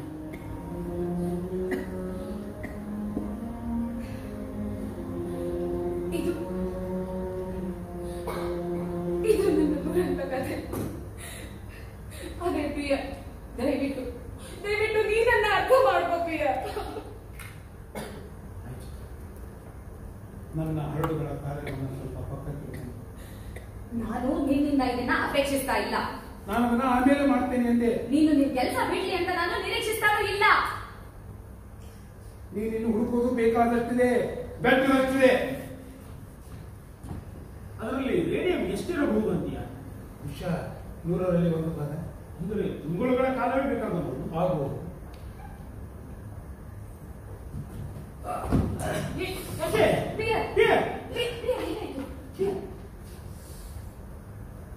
ನಿನ್ನ ಆರೋಗ್ಯದ ಕಡೆ ಸ್ವಲ್ಪ ಗಮನ ಕೊಡು. Look at you. ಏನಿಲ್ಲ, ಸ್ವಲ್ಪ ಅಥ್ರಾಟಿಸ್ ಪ್ರಾಬ್ಲಮ್ ಅಷ್ಟೇ. Mary, let's have some fun. ನಾವಿಬ್ಬರು ಜೊತೆಯಾಗಿ ಈ ಕಾರ್ಯಗಳನ್ನು ಮಾಡುವ. ದುರ್ಗಂಧಭರಿತ ರಾಸಾಯನಿಕಗಳನ್ನು ಉಸಿರುಗಟ್ಟುವಷ್ಟು ಮೂಗಿನಲ್ಲಿ ತುಂಬಿಕೊಳ್ಳೋಣ. ಬಗ್ಗಡವನ್ನ ಶೋಧಿಸಿ ಕುದಿಸಿ ಅವರ ಕೆಸರಿನಲ್ಲಿ ಆವೃತರಾಗೋಣ. ಒಂದು ಹೆಣ್ಣಿಗೆ ಹೇಳಬಹುದಾದಂತಹ ಸುಂದರವಾದ ಮಾತುಗಳು.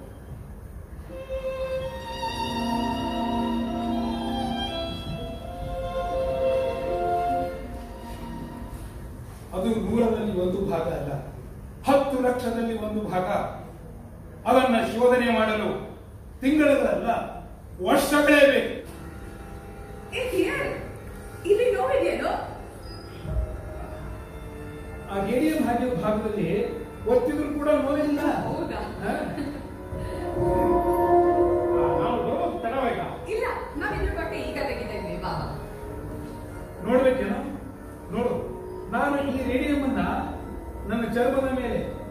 ಸುಮಾರು 8 ತಾಸುಗಳ ಕಾಲ 21 ದಿನ ಇಟ್ಕೊಂಡಿದ್ದೇನೆ. ನೋಡಿ ಹೇಗಿದೆ ಅಂತ. ನೋಡು ನೋಡು, ಇದು ಸುಟ್ಟ ಗಾಯ ಖಂಡಿತ ಅಲ್ವಾ? ಇದರ ಗಾತ್ರ 6 ಚದರ ಸೆಂಟಿಮೀಟರ್ ಇರ್ಬೋದು. ಮೊದಲು ಕೆಂಪು ಮುದ್ದೆ ಇತ್ತು, ಈಗ ಹೇಗಾಗಿದೆ ನೋಡು. ಪಕ್ಕ ಮುಟ್ಟಿನ ಹಾಗೆ. ನೋಡು ನೋಡು, ಕಸ ಬಸಿರ್ತಾ ಇದೆ. ನೋಡು ನೋಡು. ಹೌದೌದು, ಆಶ್ಚರ್ಯವಾಗಿ ಅದ್ಭುತ ಅಲ್ವಾ? ಹೌದು, ವಂಡರ್ಫುಲ್. ನೋಡು, ಹುಲ್ಲು ಆಳವಾಗಿದೆ, ಅತ್ಯದ್ಭುತವಾಗಿ ಕಾಣ್ತಾ ಇದೆ. ಪಿಯರ್ ಪಿಯರ್, ಇದು ನೋಡು ಎಷ್ಟು ಚೆನ್ನಾಗಿ ಕಾಣ್ತಾ ಇದೆ, ರೋಮಾಂಚಕ.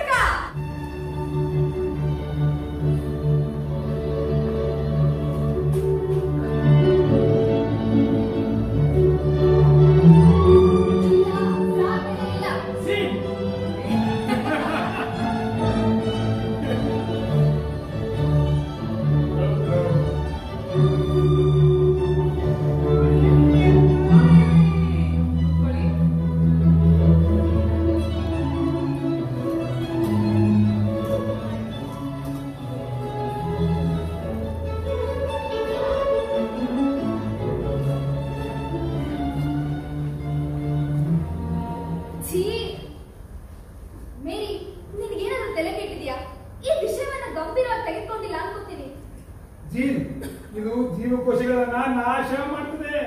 ಬಹುಶಃ ಇದು ಕ್ಯಾನ್ಸರ್ ಕಣಗಳನ್ನು ನಾಶ ಮಾಡಬಹುದು. ನೀವು ನಿಜವಾಗ್ಲೂ ಅದನ್ನ ಚರ್ಮದ ಮೇಲೆ ಹಾಕೊಂಡ್ರ? ಏನಾಯ್ತು? ಸೋಲುತ್ತಿರುವ ಆಳವಾದ ಗಾಯಗಳು. ಚೆನ್ನಾಗಿದೆಯಲ್ಲ?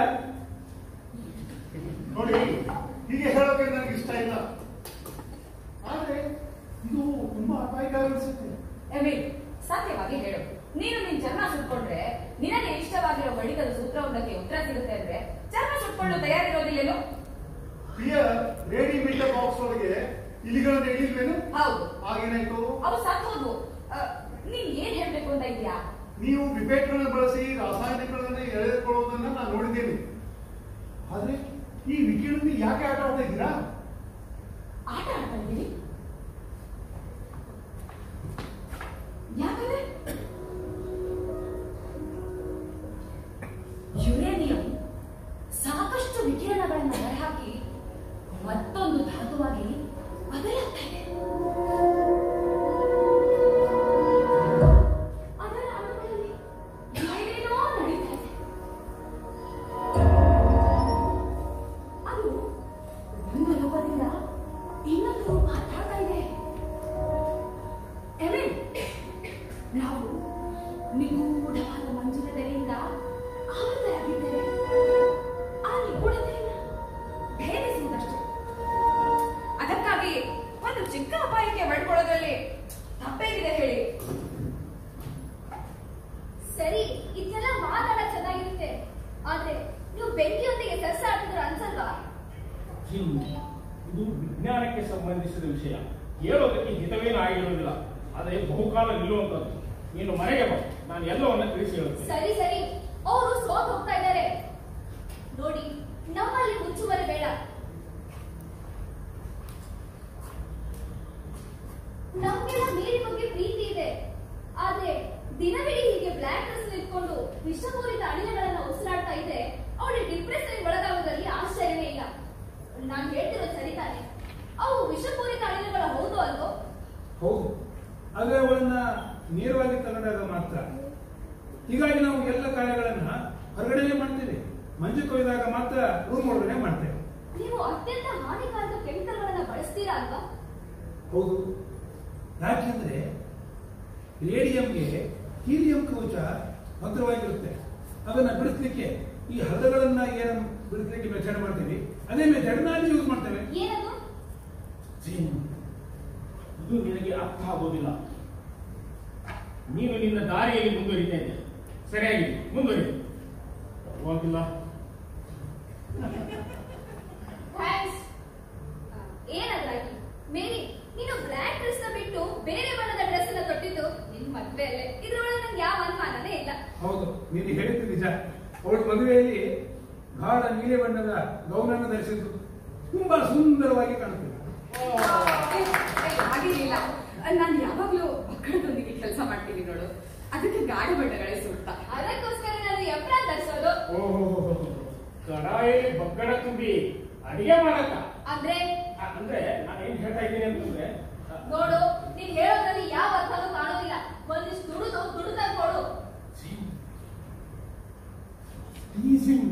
ನೀವು ಇದಕ್ಕೆಲ್ಲ ಹುಡುಕಾಡೋದನ್ನ ಬಿಟ್ರೆ ನಿಮ್ ಊಟದ ತಟ್ಟೆಯಲ್ಲಿ ಯೋಗ್ಯವಾದ ಕೂಡಲೇನಾದ್ರೂ ಕಾಣಲು ಸಾಧ್ಯ. ಆದ್ರೆ ನೀವು ವಿಜ್ಞಾನಿಗಳು ಹಿಡಿದವರಂತೆ ಆ ನಾಶವನ್ನ ಕೈಗೊಂಡು ಯಾಕೆ ಬದ್ದಾಡ್ತೀರಿ? ಒಂದಿಷ್ಟು ಹಣ ದುಡ್ಡು ತಂದ್ಕೊಡು, ಅವಾಗ ಅದು ನಮ್ಮ ಅಂತರಕ್ಕಷ್ಟು ಸುಖ ಅರ್ಥ ಆಗುತ್ತೆ. ಇಲ್ಲಿವರೆಗೂ ಸ್ವಲ್ಪ ತಲೆ ಕೆಟ್ಟವಳು ಒಬ್ಬಳು ಇಲ್ಲಿದ್ದಳು. ಈಗ ಅವಳು ಎಲ್ಲಿ ಹೋದಳು ಅಂತ ಹುಡುಕ್ತಾ ಇದ್ದೀನಿ. ಎಲ್ಲಿ ಹೋದ?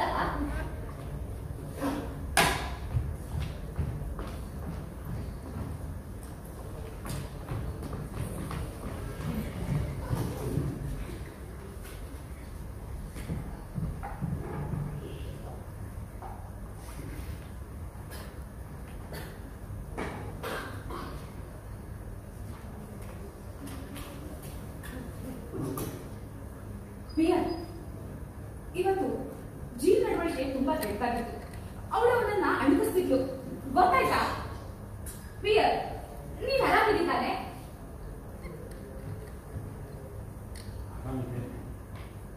ಆದ್ರೆ ಅವ್ರಿದ್ರು ಅಂತ ವಿಷಯ ನನಗೆ ಹೇಳಿಲ್ಲ. ಮಿಟರ್ ಗೀಫರ್ ಪತ್ರವನ್ನು ಬರೆದಿದ್ದಾರೆ. ನಾವು ಮಾಡ್ತಿರುವಂತಹ ಸಂಶೋಧನೆಗೆ ನೊಬೆಲ್ ಪ್ರಶಸ್ತಿ ಬರುತ್ತಿದೆ. ಅಯ್ಯೋ ಪಿಯರ್, ಆ ಪತ್ರ ನೋಡಿ ನಾನೇನೋ ಆಗಿದೆ ಅಂದ್ಕೊಂಡೆ. ಆ ಪ್ರಶಸ್ತಿ ನನಗೆ ಮತ್ತು ಬೇಸರಿಗೆ ನಿಲ್ಲಿದ್ದಾರೆ, ನಿನಗಲ್ಲ.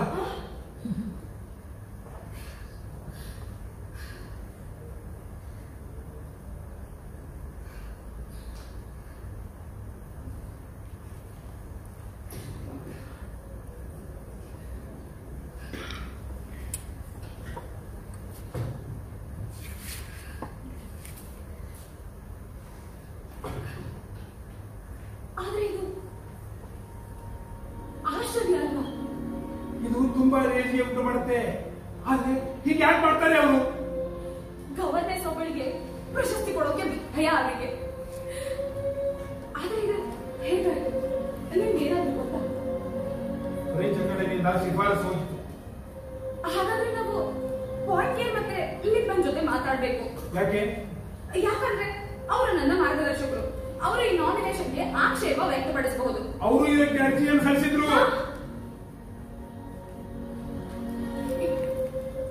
ಚೆನ್ನಾಗಿದೆ.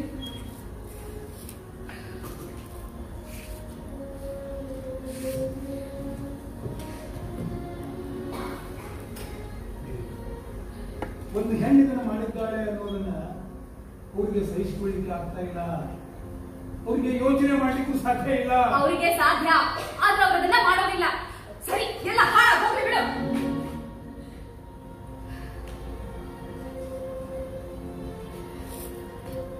ನಾನು ಒಬ್ಬನೇ ಈ ಪ್ರಶಸ್ತಿಯನ್ನ ಸ್ವೀಕರಿಸಲ್ಲ. ಅವರಿಗೆ ಪತ್ರ ಬರೀತೇನೆ, ಅವರ ಮನೆ ಪರಿವರ್ತನೆ ಮಾಡಲಿಕ್ಕೆ ಪ್ರಯತ್ನ ಮಾಡ್ತೇನೆ. ಆದ್ರೆ ನೀನು ಹೇಗ್ ಮಾಡ್ತೀಯ? ಹೇಗಂತ ಗೊತ್ತಿಲ್ಲ, ಆದ್ರೆ ಅವರು ರೆಕಾರ್ಡ್ಸ್ ಅಂತ ಹೇಳೋಕ್ಕೂ ಆಗಲ್ಲ. ಮತ್ತೆ ಬೇರೆ ಇದನ್ನ ನಾವಿಬ್ರು ಸೇರೆ ಮಾಡಿದ್ದೇವೆ. ಈ ಪ್ರಶಸ್ತಿಯನ್ನ ಇಬ್ರು ಸೇರೆ ಸಿಗ್ತೇವೆ. ಅದೆಲ್ಲ ಬೇರೆ.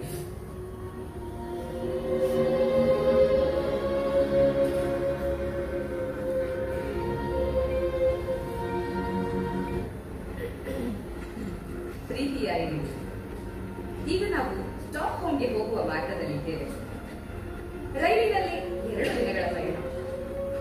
ನಿಮ್ಗೆ ತುಂಬಾ ಇಷ್ಟ ಆಗ್ತಿತ್ತು, ಆದ್ರೆ ನಮಗಲ್ಲ. ನಿನ್ನ ತಂದೆಯ ಬಗ್ಗೆ ನನಗೆ ತುಂಬಾ ಹೆಮ್ಮೆ. ಅವನು ನೋಬೆಲ್ ಕಮಿಟಿಗೆ ಬರೆದ ಪತ್ರ ಅದ್ಭುತ. ಅವರು ತಲೆಬಾಗಲೇಬೇಕಾಯಿತು, ಆದ್ರೆ ಅವರು ತಲೆಬಾಗಿದ್ದಾರೆ ಯಾಕೆ? ಆ ಪತ್ರದಲ್ಲಿ ಅಂತದೇನಿತ್ತು? ಪಿಯರ್, ಬೆಲ್ಜಿಯಂಗೆ ಹೊರಟಾಗಿಂದ ನೀನೇನು ಮಾತಾಡಲಿಲ್ಲ. ಏನಾದ್ರೂ ಮಾತಾಡು. ನಾನು ಅನಿಸಿದ್ದು ನನಗೆ ಪೂರ್ಣವಾಗಿ ಸಿಕ್ಕಲಿಲ್ಲ. ಏನದು ಉಳಿದಿದ್ದು? ಅದೇ ಆ ಪ್ರಶಸ್ತಿಯನ್ನ ನೀನು ಸ್ವೀಕರಿಸಬೇಕು ಅನ್ನೋದು ನನ್ನ ಇಚ್ಛೆ. ಆದ್ರೆ ಆ ಪ್ರಶಸ್ತಿಯನ್ನ ನಾನು ಸ್ವೀಕರಿಸಬೇಕು ಅನ್ನೋದು ಅವ್ರ ಇಚ್ಛೆ. ನಾನು ಪ್ರೇಕ್ಷಕಿ ಹಾಗೆ ಸಹಾಯಕಿ ಹಾಗೆ ಕುಳಿತು ನೋಡ್ಬೇಕಾ?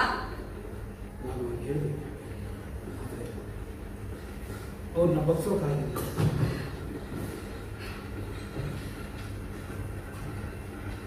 ನಿಮ್ಗೆಲ್ಲ ಇದು ವಿಚಿತ್ರ ಅಂತ ಭಾಸ ಆಗುತ್ತೆ ಅಲ್ವಾ? ಹಾ, ಆಗತ್ತೆ ಅಲ್ವಾ? ಆಗತ್ತೆ ಅಲ್ವಾ? ಅವರು ನನ್ನ ಪ್ರಶಸ್ತಿ ಕೊಡ್ತಾರೆ, ಆದ್ರೆ ಅದನ್ನ ಹೋಗಿ ನಾನು ವೇದಿಕೆ ಮೇಲೆ ಸ್ವೀಕರಿಸೋದಕ್ಕೆ ಅವರ ಒಪ್ಪಿಗೆ ಇಲ್ಲ.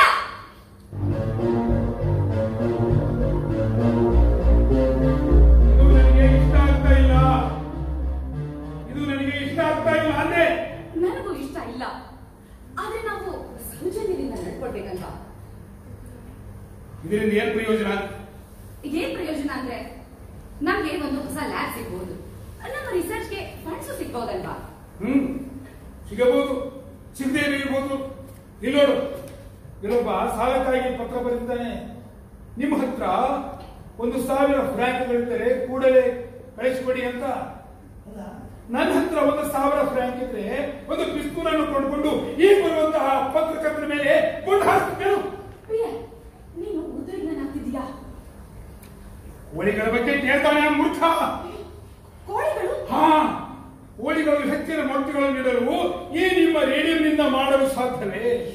ಅದಕ್ಕೆ ನಿಮ್ಮ ಅನುಮತಿ ಇದೆಯೇ ಅಂತ ಕೇಳ್ತಾನೆ. ಅವನು ನೋಡಿದ್ರೆ ಕಿತ್ತ ನೆತ್ತಿಗೆ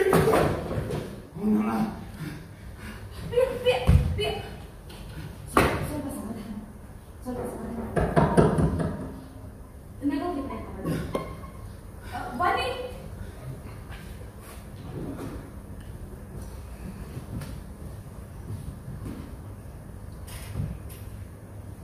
ಮಿಸ್ಟರ್ ಕ್ಯೂರಿ, ನಿಮ್ಮನ್ನು ಮತ್ತೆ ಭೇಟಿಯಾಗುತ್ತಿರುವುದು ಸಂತೋಷ ಹಾಗೂ ಹೆಮ್ಮೆಯ ವಿಷಯ ಕೂಡ.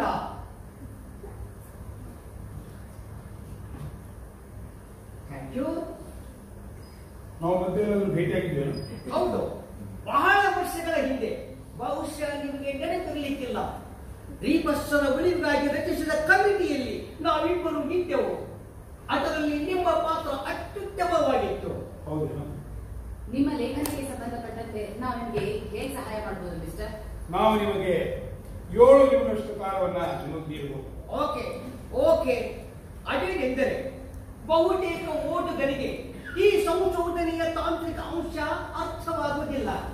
ಆದ್ದರಿಂದ ನಿಮ್ಮ ಸಂಶೋಧನೆಯ ವೈಯಕ್ತಿಕ ಅಂಶದ ಬಗ್ಗೆ ಮಾತನಾಡಬಹುದು ಎಂದು ನನ್ನ ಭಾವನೆ. ಅಂದರೆ ವಿಕಿರಣಗಳ ವೈಯಕ್ತಿಕ ಅಂಶದ ಬಗ್ಗೆ? ನಿಮ್ಮ ಹಾಗೂ ಮೇರಿ ಕ್ಯೂರಿಯವರ ಬಗ್ಗೆ. ನಾವಿಬ್ಬರು ಗಂಡ ಹೆಂಡತಿ ದಂಪತಿಗಳು. ಅದಕ್ಕಿಂತ ಹೇಳ್ತೇನಿಲ್ಲ. ಪತಿ ಪತ್ನಿಯರಲ್ಲಿ ಪ್ರೀತಿ ಇರುವುದು ಸಹಜ, ಆದರೆ ವಿಜ್ಞಾನ ವಿಷಯಕ್ಕೆ ಕೂಡ ಅದೇ ಭಾವನೆಯನ್ನು ಹೊಂದಿರುವುದು ಅಸಹಜ. ರಮ್ಯ ಪ್ರಣಯ ಕಾವ್ಯ. ವೈಯಕ್ತಿಕ ಅಂಶಕ್ಕಿಂತ ವೈಜ್ಞಾನಿಕ ಅಂಶ ಮುಖ್ಯ ಅನ್ನೋದು ನನ್ನ ಮತ್ತು ಪ್ರಿಯರ ಅಭಿಪ್ರಾಯ. ಓಕೆ, ನಿಮ್ಮಿಂದ ನಾನು ಹೆಚ್ಚಿನ ಸಮಯವನ್ನು ನಿರೀಕ್ಷಿಸುವುದಿಲ್ಲ. ಆದರೆ ನಿಮ್ಮ ಕಾಳಜಿಗಾಗಿ ಧನ್ಯವಾದಗಳು. ನಮಗೆ ಸಾಕಷ್ಟು ಕೆಲಸ ಇದೆ. ನಿಮಗೆ ಬೇಕಾಗಿದ್ದು ಸಿಕ್ತು ಅಂತ ಅನ್ಕೋತೀನಿ. Yes Mrs Curie, thanks. ತುಂಬಾ ಸಂತೋಷವಾಯಿತು. ನಮ್ಮ ಕೊಡೆಯನ್ನು ಮರಿಬೇಡಿ.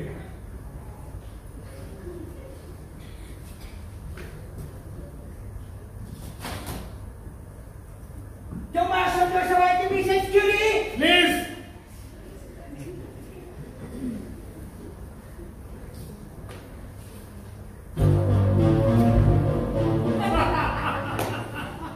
ಈ ಸಂದರ್ಶನ ಹೇಗೆ ನೋಡ್ಬೋದು ಅಂತ ಅನ್ಸುತ್ತೆ. ಯಥಾವತ್ ಎಲ್ಲಾ ಸಂದರ್ಶನಗಳಂತೆ ಕಟ್ಟು ಕತೆ.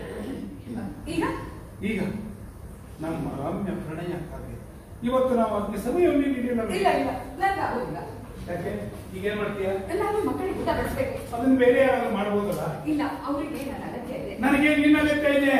ಇಲ್ಲ, ಮಕ್ಕಳಿಗೆ ಊಟ ಬಡಿಸಿದ ನಂತರ. ಈಗ ಬರ್ತೀವೋ ಇಲ್ವೋ? ಇಲ್ಲ, ನನ್ನ ಬೀಳಿಸ್ಬೇಡ.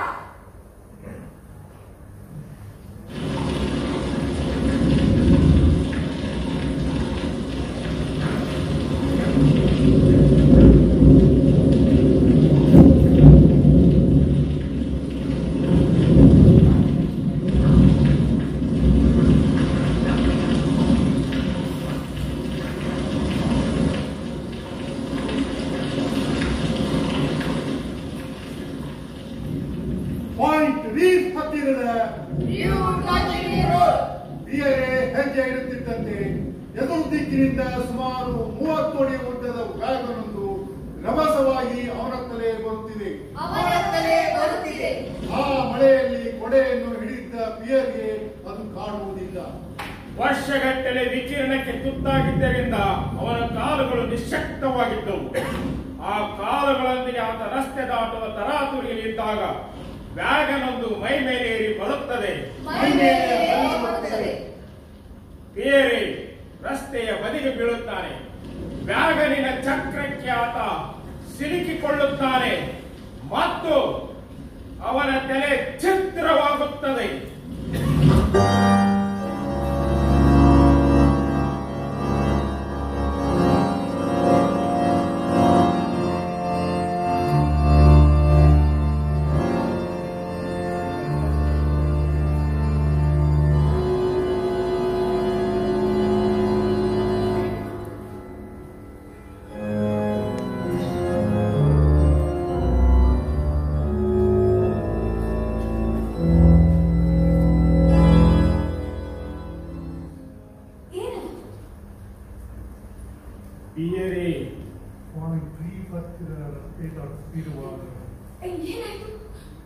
ದೊಡ್ಡ ವ್ಯಾಗನ್ ನಿಶ್ಶಕ್ತವಾಗಿದ್ದವನ ಕಾಲುಗಳಿಂದಾಗಿ ಮಳೆಯಲ್ಲಿ ಕೊಡೆಯನ್ನು ಹಿಡಿದ ಪಿಯರು ವ್ಯಾಗನ್ ಗಮನಿಸಿಲ್ಲ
ಜೀವನೋತ್ಸಾಹದಿಂದ ಕಳವಳಿಸುವುದನ್ನ ನೀವೆಲ್ಲ ನೋಡುತ್ತೀರಿ.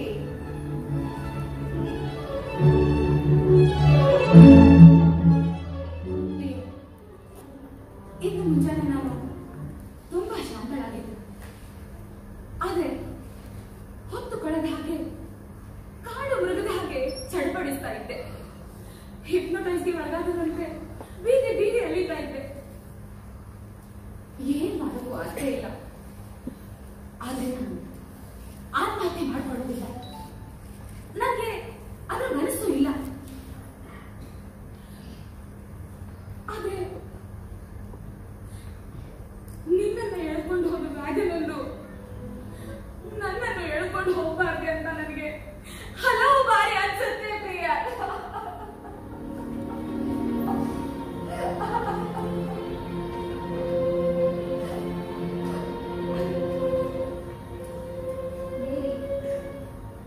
ದಯವಿಟ್ಟು ನೀನು ಹೊರಗೆ ಬರಲೇಬೇಕು. ನಿನ್ ದುಃಖನೆಲ್ಲ ಕೂಡಿಟ್ಟ ಆ ಡೈರಿ ನಿನ್ನನ್ನು ಮತ್ತಷ್ಟು ಅಶಾಂತಳನ್ನಾಗಿ ಮಾಡುತ್ತೆ. ಇಷ್ಟು ವರ್ಷಗಳ ಕಾಲ ನಿನ್ನನ್ನ ಪ್ರೀತಿಸುತ್ತಿದ್ದ ವ್ಯಕ್ತಿಯೊಬ್ರು ಇದ್ರು ಅಂತ ನೀನು ಯಾಕೆ ಯೋಚಿಸ್ಬಾರ್ದು? ನೀನು ಅದೃಷ್ಟವಂತೆ. ನೀನು ಇದನ್ನ ಅರ್ಥ ಮಾಡ್ಕೋಬೇಕು. ಅದೃಷ್ಟವಂತೆ ಆದ್ರೆ ಅದು ಸತ್ಯ. ನಮ್ಮಲ್ಲಿ ಕೆಲವರು ಆ ಅದೃಷ್ಟವನ್ನ ಕೇಳ್ಕೊಂಡು ಬಂದಿಲ್ಲ. ನೀನು ಪಾಲ್ ಕುರಿತು ಈ ಮಾತನ್ನ ಹೇಳ್ತಿಲ್ಲ ತಾನೆ? ಅವನು ನಿನ್ನನ್ನ ತುಂಬಾ ಪ್ರೀತಿ ಮತ್ತು ನಿಷ್ಠೆಯಿಂದ ನೋಡ್ಕೋತಾನೆ. ನಿಷ್ಠೆ? ನಿಜವಾಗ್ಲೂ ಇದು ಇವತ್ತಿನ ಬೆಳಗ್ಗಿನ ಮಾತು.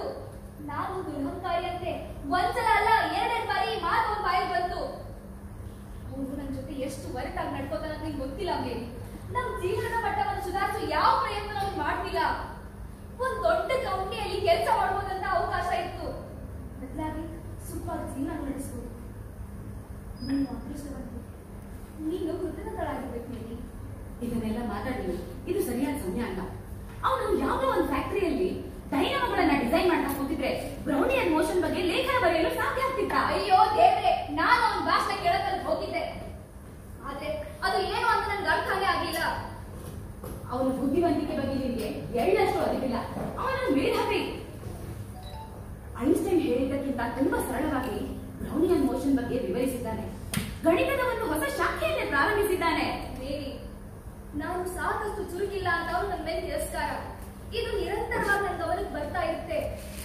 ಬುದ್ಧಿವಂತರೆಲ್ಲ ಸೇರಿ ಮಾತಾಡ್ತಿರ್ಬೇಕಾದ್ರೆ ಅದು ನನಗೆ ಎಷ್ಟು ಹಿಂಸೆ ಮಾಡುತ್ತೆ ಅಂತ ನಿಮ್ಗೆ ಗೊತ್ತಿಲ್ಲ. ಆದ್ರೆ ಏನ್ ಮಾಡ್ಲಿ, ಅವನಿಗೆ ನನ್ನ ಜೊತೆ 2 ನಿಮಿಷಗಳನ್ನ ಕಳೆಯೋದಕ್ಕಿಂತ ಅಪರಿಚಿತರಲ್ಲಿ ಕಾಡು ಹರಟೆ ಹೊಡೆಯೋದ್ರಲ್ಲೇ ಆಸಕ್ತಿ. ಒಂಟಿತನ ನನ್ನನ್ನ ತಿಂದ ಹಾಕ್ತಾ ಇದೆ. ನನಗೆ ಗೊತ್ತಿರ್ಲಿಲ್ಲ. ಮಂದ ಬುದ್ಧಿಯೊಳಗಿದ್ದು ನನ್ನ ತಪ್ಪಲ್ಲ. ನಾನು ನಿಮ್ಮನ್ನಾದರೂ ಪ್ರಯತ್ನಿಸ್ತೀನಿ, ಆದ್ರೆ ಅದು ಸಾಧ್ಯ ಇಲ್ಲ. ಜೀವನ ಅನ್ನೋದು ತುಂಬಾ ಅಮೂಲ್ಯವಾದದ್ದು. ಈ ದುಃಖದಲ್ಲಿ ಮುಳುಗಿರೋದನ್ನ ಬಿಟ್ಬಿಡು. ಸ್ಮೈಲ್. ಇಂದು ನಾನು ಹೊಸ ಲ್ಯಾಬ್ಗೆ ಬಂದೆ. ಈ ಹೊಚ್ಚ ಹೊಸ ಸುಂದರವಾದ ಲ್ಯಾಬನ್ನ ನೀವು ನೋಡ್ಲೇ ಇಲ್ಲ ನೋಡು. ನಾವಿಬ್ರು ಮೊದಲು ಯೋಚಿಸಿದಂತೆ ಸೂಚ್ಯಾಂಕಗಳನ್ನ ಮೌಲ್ಯಮಾಪನ ಮಾಡಿ ಕರ್ವ್ ಫಿಟ್ಟಿಂಗ್ ಮಾಡಲು ಪ್ರಯತ್ನಿಸಿ, ಆದ್ರೆ ಸಾಧ್ಯವಾಗಿಲ್ಲ.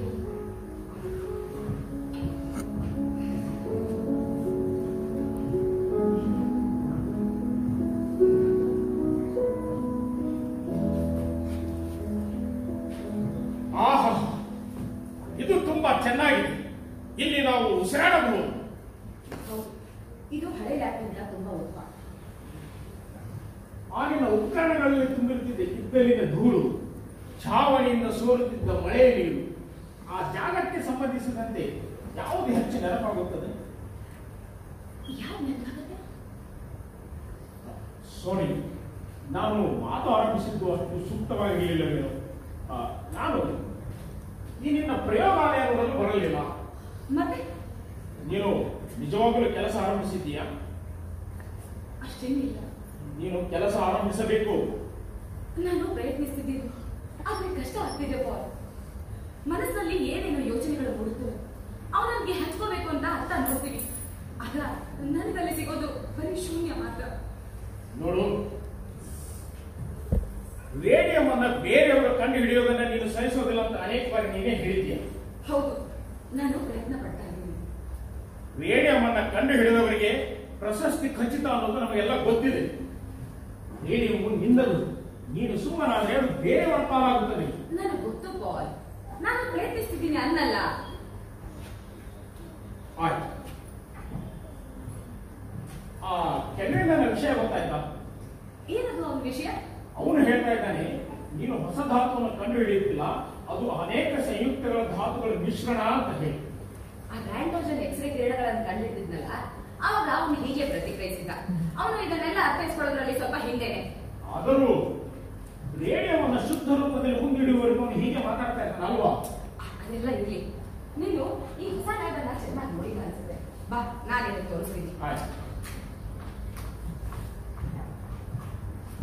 ನೋಡು, ಗುರುವಾರ ರಸಾಯನಶಾಸ್ತ್ರ ಕಲಿಯಲು ಮಕ್ಕಳು ಬರ್ತಾರಲ್ಲ, ಅವರಿಗೋಸ್ಕರ ಆ ಮೂಲೆಯನ್ನ ಮೀಸಲಿಟ್ಟಿದ್ದೀನಿ. ಪ್ರಾಥಮಿಕ ಭೌತಶಾಸ್ತ್ರವನ್ನ ಹೆನ್ರಿ ಅವನ ಮನೆಯಲ್ಲಿ ಮತ್ತು ಉಳಿದ ವಿಷಯಗಳನ್ನ ನೀವು ನಿಮ್ಮ ಮನೆಯಲ್ಲಿ ಕಲಿಸ್ತೀರಿ ಅಲ್ವಾ? ಯಾಕೆ ನಿಮ್ಗೇನು ಅನುಮಾನ ಇದ್ದಾಗಿದೆ? ಅಲ್ಲ, ನಮ್ಮ ಮನೆಯಲ್ಲಿ ಕಲಿಕೆಗಾಗಿ ಸೂಕ್ತವಾದ ಕೋಣೆ ಇದೆ. ಮಕ್ಕಳು ಕೂಡ ಅದನ್ನು ಇಷ್ಟಪಡ್ತಾರೆ. ಆದರೆ ಚಿನ್ನದಕ್ಕೆ ಒತ್ತಾ ಇಲ್ಲ, ತುಂಬಾ ಕಿರಿಕಿರಿ ಮಾಡ್ತಾ ಇದ್ದಾರೆ. ಯಾಕೆ ನೀನು ಅವಳ ಜೊತೆ ತುಂಬಾ ಕಠಿಣವಾಗಿ ನಡ್ಕೊಳ್ತಾ ಇದೆಯೋ ಹೇಗೆ? ಈ ಮಾತನ್ನ ನಿಜವಾಗಿ ನೀ ಹೇಳ್ತಾ ಇದ್ದೀನಿ. ನೋಡು, ನನಗೂ ಇದಕ್ಕೂ ಯಾವುದೇ ಸಂಬಂಧ ಇಲ್ಲ ಅಂತ ನನಗೆ ಗೊತ್ತು. ಜಿನ್ ನನ್ನ ಸ್ನೇಹಿತರ ಮುಂದೆ ಹೇಗೆ ವರ್ತಿಸುತ್ತಾಳ ಅನ್ನೋದು ನಿನಗೆ ಗೊತ್ತಿದೆ. ಅವಳ ತಾಯಿಯಂತೂ ಇನ್ನೂ ಕೇಳು. ಅವರಿಬ್ಬರು ಮನೆಯಲ್ಲಿದ್ದರೆ ನಾನು ಅಲ್ಲಿರುವುದೇ ಅಪಾಯ ಆಗಿ ಹೋಗಿದೆ. ಯಾವಾಗ್ಲಾದ್ರೊಮ್ಮೆ ಎರಡು ಪ್ರೀತಿ ಮಾತು ಮಾತು ಮಾತನಾಡುತ್ತಿರುವಷ್ಟು ಕೆಟ್ಟವಳಲ್ಲ ಅವಳು. ಮೇರಿ, ನಿನಗೆ ನೋಡಬೇಕೇನು? ನೋಡಿ. ಅಯ್ಯೋ, ಏನಾಗಿದೆ ಬಾಲ್? ಬಾಟಲಿಂದ ಹೊಡೆದವರು ತಾಯಿ ಮಗಳು ಇಬ್ಬರು ಸೇರಿ ನನ್ನ ಮೇಲೆ ಕಬ್ಬಿಣದ ಕುರ್ಚಿಗಳನ್ನು ತೂರಿದರು. ಕಬ್ಬಿಣದ್ದು. ಯಾಕಂದ್ರೆ ಅವರಿಬ್ಬರಿಗೂ ಹಣದ ಭೂತ ಹೊಕ್ಕಿದೆ. ಮನೆಯಲ್ಲಿ ಹಣವನ್ನು ಇಡುವಂತೆ ಇಲ್ಲ, ಮಾಯವಾಗಿ ಬಿಡುತ್ತದೆ. ಸ್ವಲ್ಪ ಹಣವನ್ನು ನಾನು ದೀಪಗುಚ್ಛದ ಕೆಳಗಿಡಿಸಿದ್ದೇನೆ, ಅದನ್ನು ಬಿಡಲಿಲ್ಲ ಅವರು. ದೀಪಗುಚ್ಛದಲ್ಲಿ ತಮಾಷೆ ಅನಿಸುತ್ತಲ್ಲ? ನನ್ನ ಬದುಕು ನರಕ ಆಗಿ ಹೋಗಿದೆ. ಮಕ್ಕಳ ಕಾರಣ ಹೊಂದಿರದಿದ್ದರೆ ನಾನು ಅವಳನ್ನು ಯಾವತ್ತೂ ಬಿಡುತ್ತಿದ್ದೆ. ಅಯ್ಯೋ, ಸಾರಿ ಕೂತ್ಕೋ. ಏನಾಗಿದೆ ನೋಡೋಣ. ಹೋಗಲಿ, ಕೂತ್ಕೋ ಪಾಲ್, ಏನಾಗಿದೆ ನೋಡೋಣ. ನೀನು ಗಾಯವನ್ನ ಸರಿಯಾಗಿ ಸ್ವಚ್ಛ ಮಾಡಿದ್ಯಾ? ನಲ್ಲಿಯಲ್ಲಿ ನೀರು ಸೋರು ಹಾಗೆ ರಕ್ತ ಸೋರ್ತಾ ಇತ್ತು. ಅಲ್ಲಾಡ್ಬೇಡ, ಏನಾಗಿದೆ ಅಂತ ಅವಳು ಅಪಾಯಕಾರಿಯಾಗಿದ್ದಾಳೆ. ಅಲ್ಲಾಡ್ಬೇಡ ಅನ್ನಲ್ಲ. ನೋಯ್ತಾ ಇದೀಯಾ?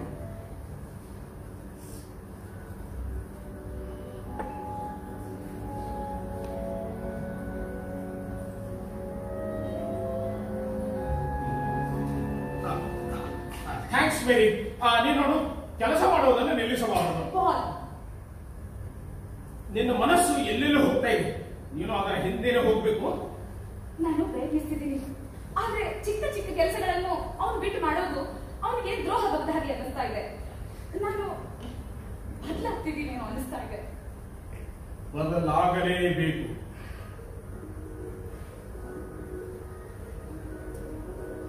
ಎಲ್ಲವೂ ಬದಲಾಗುತ್ತದೆ, ಧಾತುಗಳು ಕೂಡ.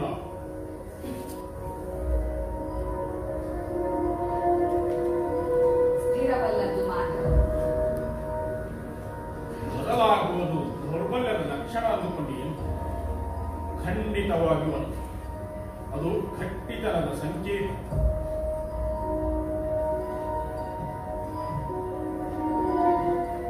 ಅದು ಪ್ರಕೃತಿ ಸಹಜ.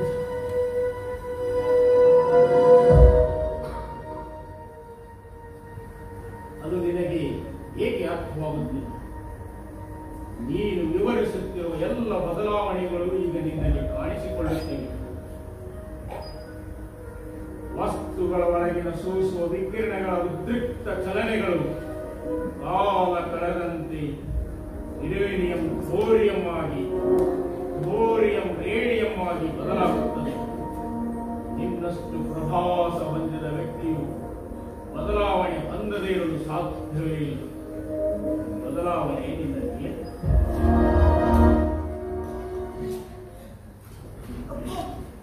ತಮಾಷೆ ಮಾಡ್ತಿಲ್ಲ ತಾನೆ? ಖಂಡಿತವಾಗಿಯೂ ಇಲ್ಲ. ಯಾಕಂದ್ರೆ ನೀನ್ ಈಗ ಹೇಳಿದ್ದು ತಮಾಷೆ. ನಿನ್ನ ಮುಖದಲ್ಲಿ ನಗು ನೋಡಿ ಎಷ್ಟು ದಿನಗಳೇ ಆಗಿದೆ. ಇತ್ತೀಚೆಗೆ ನೀನು ನಗು ನಗುವುದನ್ನೇ ಮಾಡ್ತಿದ್ದೀಯಾ? ನಾನು ನಕ್ಕು ಬಹಳ ದಿನಗಳೇ ಆಗಿದೆ.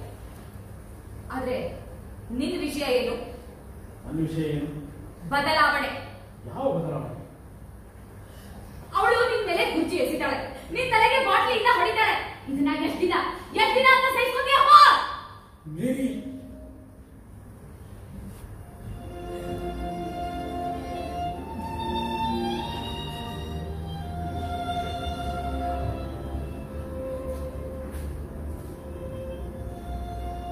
ನನ್ನ ಬದುಕಲ್ಲಿ ನಿನ್ ಸ್ಥಾನ ತುಂಬಕ್ಕೆ ಯಾರಿಂದಲೂ ಸಾಧ್ಯ ಇಲ್ಲ. ಇದನ್ನು ತಿಳಿದಿದ್ರೆ ಆದ್ರೆ ಆ ಮನೆಯಲ್ಲಿ ಆತ್ಮಗಳೊಂದಿಗೆ ಮಾತನಾಡುವ ಕೂಟಕ್ಕೆ ನನ್ನನ್ನೇ ಕೇಳ್ಕೊಂಡು ಹೋಗ್ತಾ ಇದ್ದೆ ನೀನು. ಅವಳು ಆ ಮುರುಕರು ಬೇಸನ್ನು ಸೇರಿಸುವಂತೆ ಹೇಗೆ ಮಾಡುತ್ತಾಳೆ ಅನ್ನೋದು ನನಗೆ ಗೊತ್ತಿರಲಿಲ್ಲ. ಆದ್ರೂ ನನ್ನ ಜೀವನದಲ್ಲಿ ನಿನ್ನ ಸ್ಥಾನ ತುಂಬಕ್ಕೆ ಯಾರಿಂದಲೂ ಸಾಧ್ಯ ಇಲ್ಲ. ನನಗೆ ಕಾಲು ನೋಯಿತು. ಒಂದು ದಿನ ಕುಂಟುತ್ತಾ ಶೆಡ್ನಲ್ಲಿ ಓಡಾಡ್ತಿದ್ದೆ. ಭವಿಷ್ಯದ ಬಗ್ಗೆ ಚಿಂತೆಯಾಯಿತು. ಮಕ್ಕಳು ಸಹಾಯವನ್ನ ಕೋರುವಂತೆ ನಮ್ಮಲ್ಲಿ ಇಬ್ಬರಲ್ಲಿ ಒಬ್ಬ ಯಾರಾದರೂ ಸತ್ರೆ ನಮ್ಮಲ್ಲಿ ಒಬ್ಬರಿಗಿಂತ ಮುಂಚೆ ಇನ್ನೊಬ್ರು ಸತ್ರೆ ನಾವೇನ್ ಮಾಡ್ತೀವಿ? ಏನೂ ಆಗೋದಿಲ್ಲ, ಎಲ್ಲವೂ ಮಾಮೂಲಿಯಾಗಿಯೇ ನಡೆಯುತ್ತೆ. ಆದ್ರೆ ಬೇರೆ ಎಲ್ಲವೂ ಮಾಮೂಲಿಯಾಗಿಯೇ ನಡೆಯುತ್ತೆ. ಹೇಳಿ, ನೀನು ಸ್ವಲ್ಪನಾದರೂ ಕೆಲಸ ಆರಂಭಿಸು. ಪಟ್ಟು ಹಿಡಿದು ಕೆಲಸ ಮಾಡಬೇಕಾದ ಸಮಯದಲ್ಲಿ ನಿನ್ನಲ್ಲಿ ಆ ಮನೋಭಾವನೆ ಕಾಣುತ್ತಿಲ್ಲ. ನಾನು ಖಂಡಿತ ಪ್ರಯತ್ನಿಸ್ತೀನಿ ಪಾಲ್.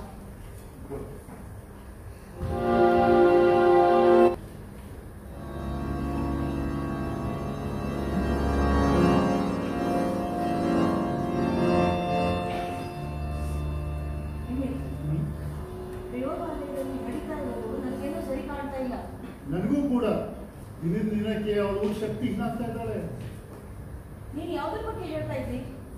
ರೇಡಿಯೋ ಬಗ್ಗೆ. ರೇಡಿಯಂ ಬಗ್ಗೆ? ನಾನು ಹೇಳ್ತಾ ಇರೋದು ಪಾಲ್ ಬಗ್ಗೆ. ಅವನು ಪ್ರಯೋಗಾಲಯಕ್ಕೆ ಹೋಗಿ ತನ್ನ ಮನದ ಮಾತುಗಳನ್ನೆಲ್ಲ ಅವಳೊಂದಿಗೆ ತೋರ್ಕೋತಾನೆ. ಈಗ ನಾವು ಏನ್ ಮಾಡ್ಬೇಕು? ಅಲ್ಲ, ನೀನು ಅವನಿಗೆ ಇದರ ಪರಿಣಾಮ ಏನಾಗುತ್ತೆ ಅಂತ ಹೇಳಿ ಪ್ರತ್ಯೇಕವಾಗಿ ಕರೆದು ಹೇಳು. ಅಲ್ಲ, ನೀನು ಸೂಕ್ಷ್ಮವಾಗಿ ಅವನಿಗೆ ಯಾಕೆ ತಿಳಿಸಿ ಹೇಳಬಾರ್ದು? ನಿಜ ಹೇಳ್ಬೇಕಂದ್ರೆ ನಾನು ನೇರವಾಗಿ ಎಲ್ಲ ವಿಷಯ ತಿಳಿಸಿದ್ದೇನೆ. ನೋಡು, ವಿವಾಹಿತರೊಂದಿಗೆ ಸಂಬಂಧ ಬೆಳೆಸೋಕೆ ಅವಳಿಗೆ ಅವಕಾಶ ಆಗದೇ ಇರೋ ಹಾಗೆ ನೋಡ್ಕೊಳ್ಳೋ ಜವಾಬ್ದಾರಿ ನಮ್ಮಿಬ್ಬರ ಇದೆ. ಹೌದು.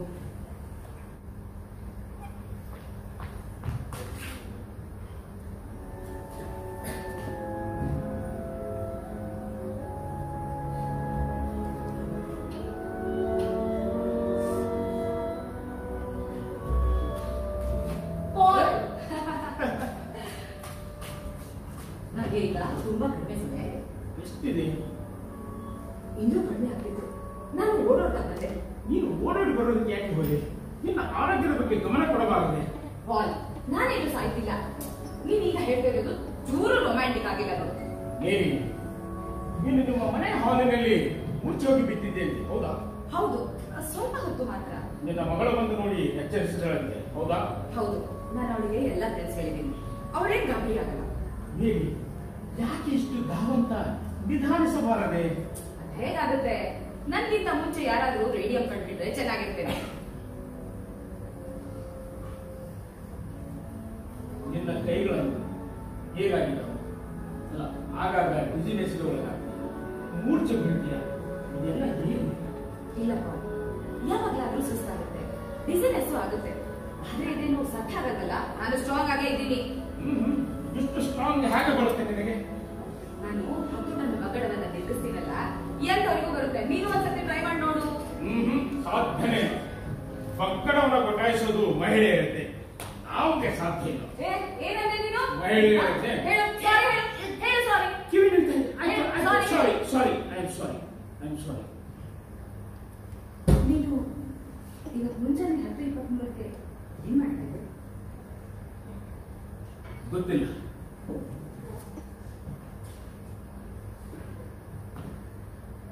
ನೀನೇನ್ ಮಾಡ್ತಾ ಇದ್ದೆ? ನಾನು ನಿಮ್ ಬಗ್ಗೆ ಯೋಚಿಸಿದೆ.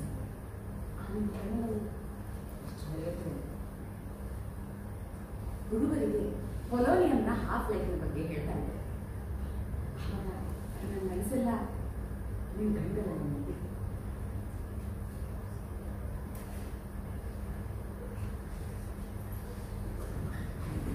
ಏನಾಯ್ತು? ಈಗ ತಾನೇ ಚೆನ್ನಾಗಿದ್ದೆ. ಇಲ್ಲ, ನೀನು ಬಿಟ್ಟಿರೋಕ್ ಆಗಲ್ಲ ಪಾಲ್ ನನ್ಗೆ. ನಾನಾದ್ರೂ ನಿನ್ನನ್ನು ಬಿಟ್ಟು ಹೇಗೆ ಬಂದಿದ್ದೆ? ಆದ್ರೆ ನೀನ್ ಈಗೀಗ ನನ್ನ ಹೂಗಳನ್ನ ತಂದ್ಕೊಡೋದನ್ನ ಮರಿತಾ ಇದೀಯಾ? ಆಯ್ತು, ನಾಳೆ ಬರುವಾಗ ನಿನಗಾಗಿ ಹೂವಿನ ಬೊಕ್ಕೆಯನ್ನು ತಂದು ಕೊಡ್ತೇನೆ. ನೀನು ನನ್ನ ಪತ್ರಗಳಿಗೆ ಉತ್ತರ ಬರೆಯೋದ್ರಿಂದ ತಪ್ಪಿಸ್ಕೊಳ್ತಾ ಇದೆಯಾ? ಯಾವ ಪತ್ರ?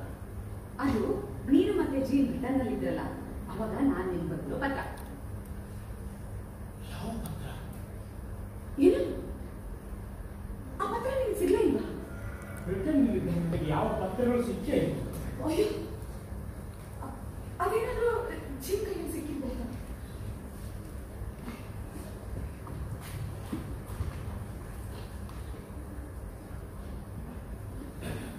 ಆ ಪತ್ರನ ನೀನು ಈ ಪತ್ರಗಳ ಜೊತೆಗೆ ನಾನು ಯಾವ ಪತ್ರಗಳನ್ನು ನೋಡೇ ಇಲ್ಲ ಹೋಗಿ.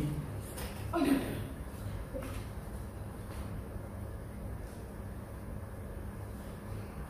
ಎಲ್ಲಿ ಹೋಗ್ತಾ ಇದ್ದೀರಾ? ಅದು ನನಗೆ ಪ್ರಕರಣ ಕೊಡೋಕೆ ಅಂತ ಹೋಗಿದ್ದಾನೆ. ನಾನು ಅವನನ್ನ ಭೇಟಿ ಆಗ್ಬೇಕು. ಮಿಲಿನ ಜೊತೆ ಎಚ್ಚರದಿಂದಿರು. ಅವನು ಜೀವನ ಭೇಟಿ ಆಗೋಕ್ಕಿಂತ ಮುಂಚೆ ನಾನು ಅವನನ್ನ ನೋಡ್ಬೇಕು. ವಾಪಸ್ ಬರ್ತಾ ಇದ್ದೆ ತಾನೆ? ಬರ್ತೀನಿ. ಇಲ್ಲೇ ಇರು, ಇಲ್ಲೇ ಇರು.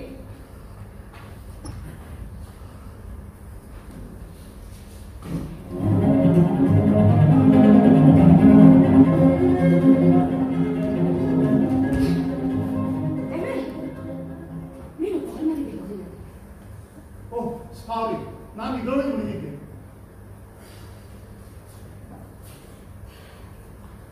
ನನಗೊಂದು ಸಹಾಯ ಮಾಡ್ತೀಯಾ? ಈಗ ಜೀವನ ಜೊತೆ ಒಂದು ಹ್ಯಾಂಡ್ ನಡ್ಕೋತಾಳೆ. ನಾನು ಅವಳಿಗೆ ಅನ್ಯಾಯ ಮಾಡ್ತಿದ್ದೀನೇನೋ ಅಂತ ಅನಿಸ್ತಾ ಇದೆ. ಅವಳು ಹೀಗೆ ಯಾಕೆ ನಡ್ಕೋತಾಳೆ ಅಂತ ನಿಮ್ಗೆ ಗೊತ್ತಾ? ಯಾವುದ್ರ ಬಗ್ಗೆ ಇದೆಯಲ್ಲ? ಅಯ್ಯೋ, ಇದೆಲ್ಲ ನಂದೇ ಕಲ್ಪನೆ ಅನ್ಕೋತೀನಿ. ಏನೇನೋ ಕಲ್ಪಿಸ್ಕೋತೀನಿ ನಾನು. ಯಾವುದ್ರ ಬಗ್ಗೆ? ಅದು ಪಾಲ್ ಮತ್ತೆ ಜೀನ್ ಬ್ರಿಟನ್ನಲ್ಲಿದ್ರಲ್ಲ, ಅವಾಗ ನಾನು ಪಾಲ್ಗೆ ಒಂದು ಪತ್ರ ಬರೆದಿದ್ದೆ. ಅದು ಫ್ರೆಂಡ್ಶಿಪ್ ಅಲ್ಲಿ ಚೈಲ್ಡಿಶ್ ಆಗಿ ಬರೆದಿರೋ ಮುಗ್ಧ ಪತ್ರ. ಅದನ್ನೇನಾದ್ರು ಜೀನ್ ಓದಿ ಅಪಾರ್ಥ ಮಾಡ್ಕೊಂಡಿರ್ಬೋದ? ಅವಳು ಎಲ್ಲೆಲ್ಲಿ ಅಪಾರ್ಥ ಮಾಡ್ಕೊಳ್ಬೇಕು ಖಂಡಿತ ಮಾಡ್ಕೊಳ್ತಾಳೆ. ಹಾಗಾದ್ರೆ ಅವಳು ಅದನ್ನ ಓದಿ ಬಿಟ್ಲು ಅನ್ಸುತ್ತಾ? ಅವಳಿಗೆ ನಾನು ಕಂಡ್ರೆ ಅಸೂಯೆ. ಅಶ್ವಿನ, ಅದ್ರ ಬಗ್ಗೆ ನಾನೇನು ಹೇಳಿ?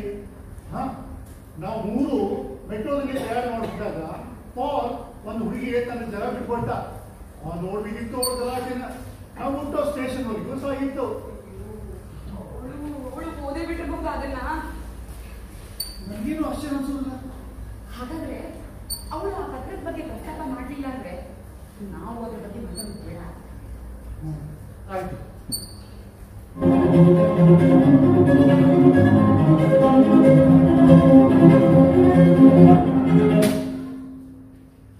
ಅವಳನ್ನ ನೇರವಾಗಿ ನಡ್ಕೊಂಡು ಹೋಗೋ ಹಾಗೆ ಮಾಡಲಿಲ್ಲ. ನನ್ನ ಹೆಸರು ಜೀನ್ ಅಲ್ವೇ ಅಲ್ಲ. ಇನ್ನೂ ಪ್ರೂಫ್ ಬೇಕಾ? ಸಾಕಾಗ್ತಾ ಈ ಪತ್ರ? ಜೀ ಅವ್ರು ಒಟ್ಟಿಗೆ ಕೆಲಸ ಮಾಡ್ತಾರಷ್ಟೇ. ನಾನು ಖಂಡಿತವಾಗಿ ಹೇಳಬಲ್ಲೆ ಅದರಲ್ಲಿ ಏನಿಲ್ಲ ಅಂತ. ಇಲ್ಲ, ಸಾಧ್ಯನೇ ಇಲ್ಲ. ನನ್ನ ಹತ್ರ ಪ್ರೂಫ್ ಇದೆ. ಏನು? With all my heart. ಹೇಗ್ ಬರ್ತಿದ್ದಾಳೆ ನೋಡು. ಇದನ್ನ ಮುಗ್ಧ ಅಂತ ಕರಿತೀಯ? ಪ್ರೊಫೆಸರ್, ನಿಮ್ ಹೃದಯನ ನಿಮ್ ಕೊಲೀಗ್ಸ್ಗೆ ಕೊಡಬೇಡಿ. ನನ್ ಗಂಡನ್ನ ನನ್ನಿಂದ ಬದಿತಾ ಇದ್ದಾಳೆ. ಆ ಹುಚ್ಚೆಂಸು ನನ್ನ ಜೀವನನೇ ಹಾಳು ಮಾಡ್ತಾ ಇದ್ದಾಳೆ. ಅದು ಬೇರೆ ಏನಾದ್ರೂ ಇರಬಹುದಾ? ಇಲ್ಲ, ಬೇರೆ ಯಾವ ರೀತಿ ಆಗ್ಲಿಕ್ಕೂ ಸಾಧ್ಯ ಇಲ್ಲ. ನನ್ನ ಈ ರೀತಿ ಬಳಸ್ಕೊತಾ ಇದ್ದಾನೆ. ಈಗಾಗಲೇ ನನ್ಗೆ ಅರ್ಥ ಆಗಲು ವಿಜ್ಞಾನಗಳನ್ನೆಲ್ಲ ನನ್ನ ಎದುರಿಗೆ ಒದರಿ ನನ್ನ ಮುಖ ನೋಡಿ ವ್ಯಂಗ್ಯದಿಂದ ನಗ್ತಾನೆ. ಜೀ, ಈ ಪತ್ರದಲ್ಲಿ ಹಾರ್ಟ್ ಅನ್ನೋ ಪದ ಬಿಟ್ಟರೆ ಬೇರೆ ಏನಿಲ್ಲ. ನೀ ಪೌರ್ ಜೊತೆ ಮಾತಾಡು, ಎಲ್ಲ ಸರಿ ಹೋಗ್ಬಹುದು. ಹಾ, ನಾನ್ ಮಾತಾಡ್ಬೋದು. ಆದ್ರೆ ನೀವು ಅವಳು ಎಷ್ಟು ದೊಡ್ಡ ಮಹಿಳೆ, ಎಷ್ಟು ದೊಡ್ಡ ಮಾನವತಾವಾದಿ ಅಂತ ಗುಣಗಾನ ಮಾಡ್ತಿರಲ್ಲ. ನನ್ನನ್ನ ಏನ್ ಮಾಡಿದ್ಗಳಿಗೆ ದೂಡುತ್ತಿದ್ದಾನೆ ಅಂತ ಯಾವಾಗ ಅರ್ಥ ಆಗುತ್ತೋ ಅವಾಗ ನಾನು ದೀರ್ಘವಾಗಿ ಮಾತಾಡ್ಬೋದು. ಸಾರಿ, ನನಗೆ ಅರ್ಥ ಆಗಿಲ್ಲ. ಪ್ರೊಫೆಸರ್ ಸಾಹೇಬ್ರೆ, ಅದು ತುಂಬಾನೇ ಕ್ಲಿಯರ್ ಆಗಿದೆ. ಅವಳು ನನ್ನ ಜೀವನದಲ್ಲಿ ಮುಳ್ಳಾಗ್ತಾ ಇದ್ದಾಳೆ. ಆ ಮುಳ್ಳನ್ನ ಕಿತ್ತು ಬಿಸಾಕ್ತೀನಿ. ಈಗ ಅರ್ಥ ಆಯ್ತಾ? ನನಗೆ ಇನ್ನೂ ನೋಡಿ, ಹೆಚ್ಚು ಬುದ್ಧಿವಂತ ಉಪಯೋಗಿಸೋ ಅಗತ್ಯ ಇಲ್ಲ. ಅದು ಮುಳ್ಳು, ಹೌದಾ? ಹೌದು. ಆ ಮುಳ್ಳನ್ನ ಕಿತ್ತು ಬಿಸಾಕ್ತೀನಿ. ಇದಕ್ಕೊಂದು ಬ್ಯಾಕ್ಗ್ರೌಂಡ್ ಮ್ಯೂಸಿಕ್ ಕೊಟ್ಟಿದ್ರೆ ತುಂಬಾನೇ ಚೆನ್ನಾಗಿರ್ತಿತ್ತು. ನನಗೆ ಅರ್ಥ ಆಗ್ತಿಲ್ಲ. ನನ್ನ ದಾರಿಯಲ್ಲಿ ಮುಳ್ಳು. ಏನದು ಮುಳ್ಳು? ಹೇಳಿ, ಆ ಮುಳ್ಳು ನೀನು. ನಿನ್ನನ್ನು ಕೊಲ್ಲಿಸ್ತೀನಿ ಅಂತ ಅವಳು ಹೆದರಿಸ್ತಾ ಇದ್ದಾಳೆ. ನೋ, ಅಫ್ಕೋರ್ಸ್ ಅವಳು ಅದನ್ನೇ ಹೇಳ್ತಾ ಇರೋದು. ನಾನು ಹೇಳಿದ್ದು ಕೇಳು, ಅವಳು ಅದನ್ನ ಮಾಡೇ ಮಾಡ್ತಾಳೆ.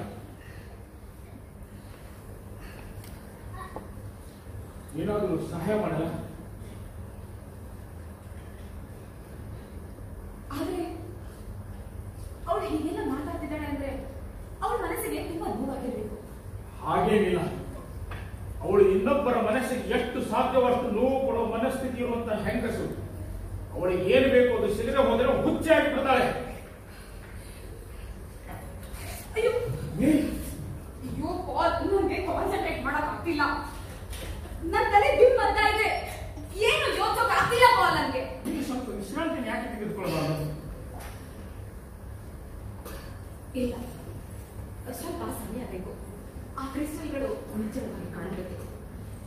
ಎಷ್ಟು ಸಮಯ ಬೇಕು? 2 ಗಂಟೆ. ಅಷ್ಟೇನಾ? 2 ಗಂಟೆ 10 ನಿಮಿಷ. ನೋಡು, ನೀನು ಮೊದಲು ಅಪಾರ್ಟ್ಮೆಂಟಿಗೆ ಹೋಗು. ಅದಾದ 10 ನಿಮಿಷಗಳ ನಂತರ ನಾನು ಬರುತ್ತೇನೆ. ಇಬ್ಬರು ಒಟ್ಟಿಗೆ ಹೋಗುವುದು ಸಾಧ್ಯವಿಲ್ಲ.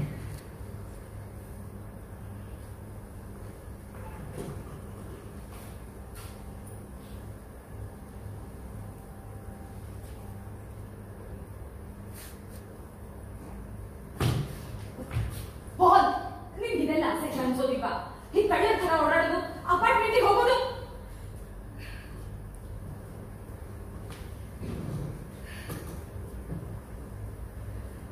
ನಮ್ಮ ಹತ್ತಿರ ಬೇರೆ ಯಾವ ದಾರಿ ಇದೆ? ಯಾವ ದಾರಿ? ನೀನು ಬರುವುದನ್ನು ಯಾರೂ ನೋಡಲಿಲ್ಲ ತಾನೆ? ಇಲ್ಲ, ಯಾರು ನೋಡಿಲ್ಲ. ನನಗಿದೆಲ್ಲ ಅಸಹ್ಯ ಅನ್ಸುತ್ತೆ. ಹೀಗೆ ಕಳ್ಳರ ತರ ಬರೋದು, ಭೇಟಿ ಆಗೋದು, ನಿನ್ನಿಂದ ಇದನ್ನೆಲ್ಲ ಸಹಿಸೋಕಾಗ್ತಿಲ್ಲ. ನನಗೆ ಇದರಿಂದ ಬಿಡುಗಡೆ ಬೇಕು ಪಾಲ್. ನೋಡು, ನೀನು ಬರದಂತ ಒಂದು ಆಪ್ತ ಪತ್ರವನ್ನು ಅವಳು ಓದಿದ್ದಾಳೆ ಅಷ್ಟೇ. ಅದೇನು ಪ್ರೇಮ ಪತ್ರ ಅಲ್ಲವಲ್ಲ. ಅದರ ಆಚೆಗೆ ಇನ್ನೂ ಏನೇನು ಯೋಚನೆ ಮಾಡಬೇಡ. ನಾವು ಒಂದು ಕೆಲಸ ಮಾಡಬೇಕು. ಆ ಮೇಜಿನಲ್ಲಿರುವ ಪತ್ರಗಳನ್ನು ಸುಟ್ಟು ಹಾಕಿ. ಈ ಮಾತನ್ನ ಹೇಳೋದಕ್ಕೆ ಬೇರೆ ದಾರಿ ಇಲ್ಲ.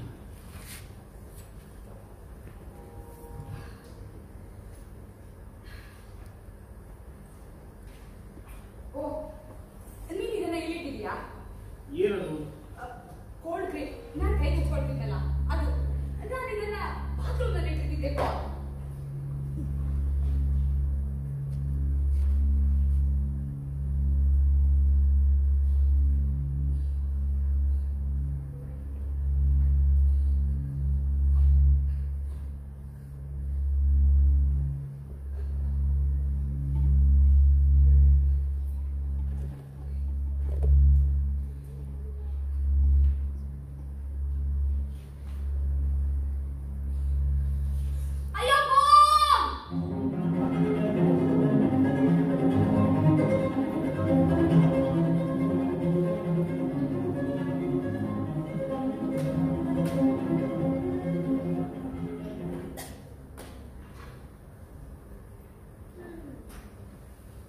ಇದೊಂಥರ ಎಷ್ಟು ಸುಂದರವಾದ ದೃಶ್ಯ ಅಲ್ವಾ?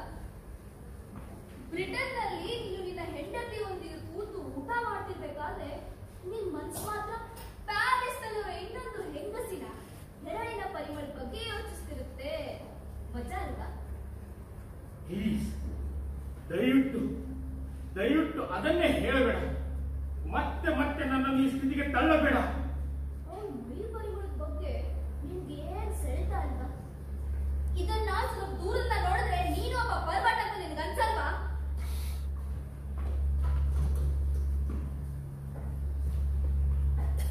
ಆ ಪತ್ರಗಳು ನಿನಗೆ ಹೇಗೆ ಸಿಕ್ಕವು? ನೀವೆಲ್ಲ ಜಾಣರು. ನಿಮ್ಮನ್ನು ಬಿಟ್ಟು ಜಗತ್ತಿನೆಲ್ಲ ಇರುವರೆಲ್ಲ ಮೂರ್ಖರು ಅಂತ ತಿಳ್ಕೊಂಡಿರೋದು ನೋಡಿ ನನಗೆ ನಗು ಬರುತ್ತೆ.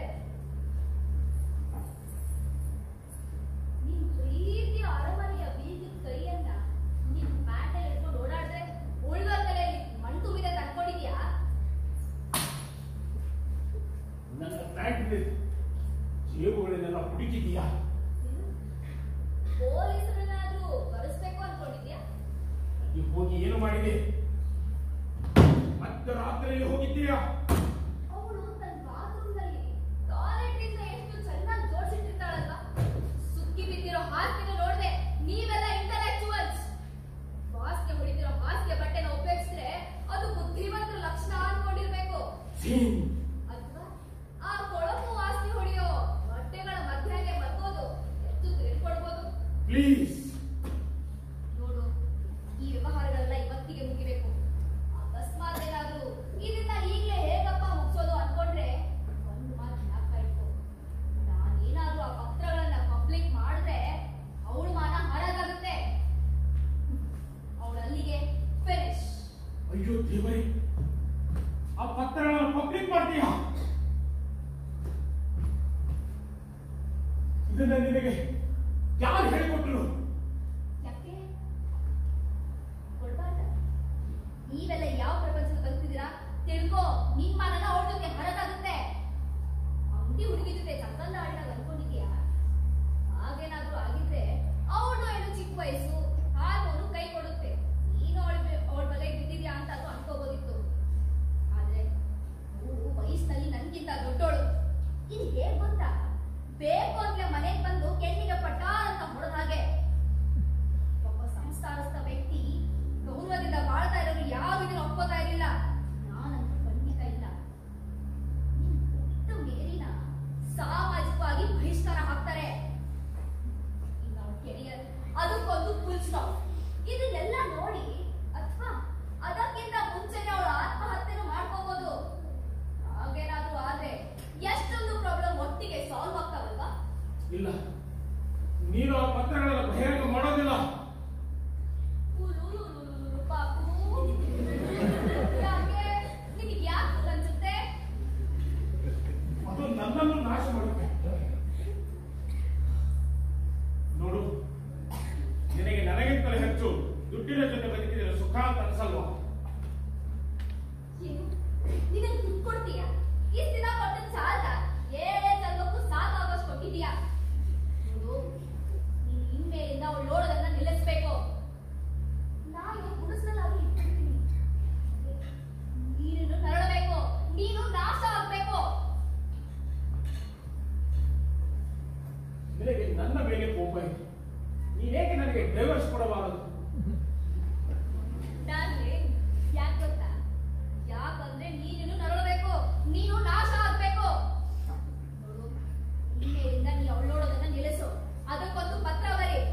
ಅದನ್ ಬಿಟ್ಟು ನೀನು ಅವಳನ್ನ ನೋಡೋದು, ಅವಳಿಗೆ ಮುಜುಗ ಹಾತ್ಕೊಂಡು ಅಳೋದು ಅದೆಲ್ಲ ಬೇಡ. ನೀನು ಅವಳ ಮಟ್ಟಿಗೆ ಕಾಳಿ ಆಗ್ಬೇಕು. ಇವತ್ತಿಗೂ, ನಾಳೆಗೂ, ಎಂದೆಂದಿಗೂ.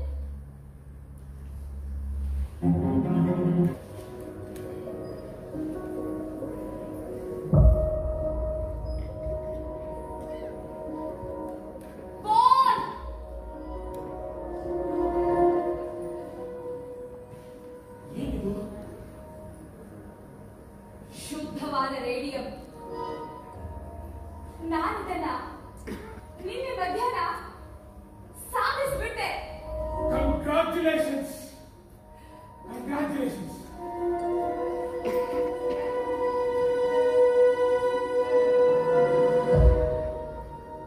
ನಾನು ಹೇಳಿರಲಿಲ್ಲವೇ ನೀನೇ ಇದನ್ನು ಮೊದಲಿಗೆ ಕಂಡು ಹಿಡಿಯುತ್ತೀ ಎಂದು?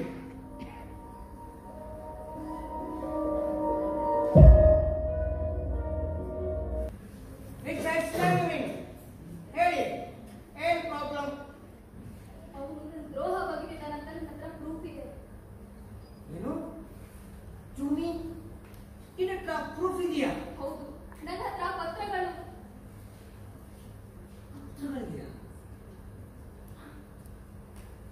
ಪತ್ರಗಳು ನಾನು ಅವನ್ನ ನೋಡ್ಬೋದಾ?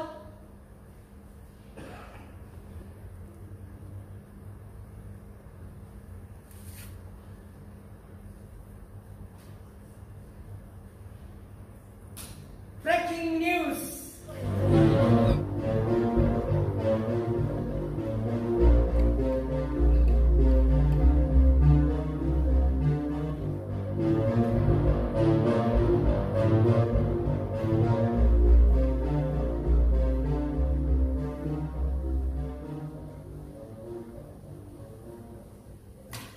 Oh, Mr. Langawin, ಬನ್ನಿ. ನೀವು ಬಂದಿದ್ದು ತುಂಬಾ ಸಂತೋಷವಾಯಿತು. ನನ್ನ ಅದೃಷ್ಟನೇ ಅಂತ ಹೇಳಬೇಕು. ನೋಡಿ, ಕೇಳಿ ಹೋಗಿ, ನೀವು ಫ್ರಾನ್ಸ್ ಒಬ್ಬ ಗೌರವಾನ್ವಿತ ಮಹಿಳೆಯ ರೆಪ್ಯುಟೇಷನ್ ಅನ್ನು ಹಾಳು ಮಾಡೋದು ಕೊಟ್ಟಿದ್ದು ನಿಮ್ಗೆ ಗೊತ್ತಿದೆ ಅಂತ ಹೇಳಿ ಅನ್ಕೊಳ್ತೀನಿ. ಹೌದಾ? ಹಾಳು ಮಾಡೋದಾ? ನಾನು ನೀವೇ ಮರ್ಯಾದೆಯಿಂದ ಹೇಳ್ತಾ ಇದ್ದೀನಿ. ಅವಳ ಮೇಲೆ ಮಾಡಿರೋ ಆಪಾದನೆಗಳನ್ನು ಹಿಂದೆತ್ತುಕೊಳ್ಬೇಕು. ಏನು ನೀವು? ನಾವೇ ನಿಮ್ಮಿಂದ ಅಪೇಕ್ಷಿಸ್ತಾ ಇದ್ದೀವಿ. ಹಾಗೆ ಇದ್ದೀನಿ. ಪರವಾಗಿಲ್ಲ ಮಿಸ್ಟರ್ ನಾಗವೇನ್, ಒಬ್ಬ ವಿಜ್ಞಾನಿಯಾಗಿದ್ದುಕೊಂಡು ಸ್ವಲ್ಪ ಗುಂಡಾಗಿರಿನೂ ಬರುತ್ತೆ ಬುದ್ಧಿ ಅಂತ ತೋರಿಸ್ತಾ ಇದ್ದೀರಿ. ಬನ್ನಿ, ಕೂತ್ಕೊಳ್ಳಿ, ಸ್ವಲ್ಪ ಟೀ ತಗೊಳ್ಳಿ, ಸಮಾಧಾನ ಮಾಡ್ಕೊಳ್ಳಿ, ಸಮಾಧಾನ ಮಾಡ್ಕೊಳ್ಳಿ. ಈಗ ನಿಮ್ಮ ಎದೆ ದಮದಮ ದಮದಮ ಅಂತ ಹೊರಬಿಟ್ಟಿರ್ಬೇಕಲ್ಲ. ನೋಡಿ, ನಾನು ಎಚ್ಚರಿಕೆ ಕೊಡ್ತಾ ಇದ್ದೀನಿ. ಮೇಡಮ್ ಕ್ಯೂರಿ ನಿಮ್ಮ ಮೇಲೆ ಮಾನನಷ್ಟ ಮೊಕದ್ದಮೆ ಹೂಡಬಹುದು. ಹೌದಾ ಮಿಸ್ಟರ್ ಲಾಂಗ್ಮಿ, ನಿಮಗೆ ನಮ್ಮ ದೇಶದ ಫ್ರಾನ್ಸ್ ದೇಶದ ಇತಿಹಾಸವನ್ನು ಸ್ವಲ್ಪ ತಿಳಿಸಿಕೊಟ್ಟರೆ ಒಳ್ಳೆಯದು ಅನಿಸುತ್ತೆ. ನಿಮಗೆ ಗೊತ್ತಲ್ಲ, ಫ್ರಾನ್ಸ್ ರಷ್ಯಾ ಜೊತೆ ಮಾಡಿದ ಯುದ್ಧದಲ್ಲಿ ಸೋತಿದ್ದು ಯಾಕೆ ಗೊತ್ತಾ? ನಿಮ್ಮಂತವರಿಂದ ಮೇಲಿಯಂತವರಿಗೆ ಬೆಂಬಲಿಸ್ತಿರಲ್ಲ, ಅದಕ್ಕೆ. ವೈಜ್ಞಾನಿಕವಾದ ಕ್ರಾಂತಿಯ ಮೇಲೆ ಎಲ್ಲವೂ ನಡೀತಿದೆ ಅಂತ ಫ್ರಾನ್ಸ್ ನಂಬಿತ್ತು, ಅದಕ್ಕಾಗಿ ಅದು ಸೋತಿತು. ಆ ಯುದ್ಧ ಮುಗಿದು 40 ವರ್ಷಗಳಾಗಬಹುದು. ಏನೇನೋ ಮಾತಾಡಬೇಡಿ. ಇರಬಹುದು, ಆದರೆ ಆ ಯುದ್ಧ ಆ ಸೋಲಿನಿಂದ ಇನ್ನೂ ನಾವು ದಂಡ ಕಟ್ಟಬೇಕಾಗ್ತಾ ಇದೆ. ನೋಡಿ, ನಾವು ದೇವರನ್ನು ಮರೆಯೋಕ್ಕಾಗೋದಿಲ್ಲ. ಹಾಗೇನಾದರೂ ಆದರೆ ಆ ದೇವರು ನಮ್ಮನ್ನು ಕೈ ಬಿಡ್ತಾನೆ. ಈ ವಿಷಯಗಳಿಗೆಲ್ಲ ದೇವ್ರನ್ನ ಯಾಕೆ ತರ್ತಾ ಇದ್ದೀರಾ? ಅದಕ್ಕೂ ದೇವ್ರಿಗೆ ಏನು ಸಂಬಂಧ? ಹುಚ್ಚುಚ್ಚಾಗಿ ಮಾತಾಡಬೇಡಿ. ಬೇಕಿದ್ದರೆ ಇದನ್ನು ನಿಮಗೆ ಇನ್ನಷ್ಟು ಸರಳವಾಗಿ ತಿಳಿಸ್ಕೊಡಕ್ಕೆ ಪ್ರಯತ್ನಿಸ್ತೇನೆ. ಫ್ರಾನ್ಸ್ ದೇಶದ 2 ದೊಡ್ಡ ದೊಡ್ಡ ಶಕ್ತಿಗಳು ಬೇರೆ ಬೇರೆ ಕಡೆ ಎಳಿತಾ ಇವೆ. ಪ್ಯಾರಿಸ್ನ 2 ಕಡೆ ಇರುವ ಆ ದೊಡ್ಡ ದೊಡ್ಡ ಕಟ್ಟಡಗಳು ಇದಕ್ಕೆ ನಿದರ್ಶನ ಎನ್ನಬೇಕು. ಒಂದು ಕಡೆ ಬೆಸಲಿಕ ಸಾಕ್ರೆ ಚರ್ಚ್, ಇನ್ನೊಂದು ಕಡೆ ಐಫಲ್ ಟವರ್. ಇವೆರಡು ಆಕಾಶದ ಕಡೆ ಮುಖ ಮಾಡಿವೆ. ಒಂದು ನನ್ನನ್ನು ಕಾಪಾಡು ಎಂದು ದೈನ್ಯತೆಯಿಂದ ದೇವರಲ್ಲಿ ಬೇಡಿಕೊಂಡರೆ, ಇನ್ನೊಂದು ಗರ್ವದಿಂದ ಆಕಾಶವನ್ನೇ ತೂರಿ ಆ ದೇವರ ಹೃದಯವನ್ನೇ ಸೀಳುವಂತಿದೆ. ಏನದು? ಏನ್ ಮಾಡ್ತಾ ಇದ್ದೀರಾ?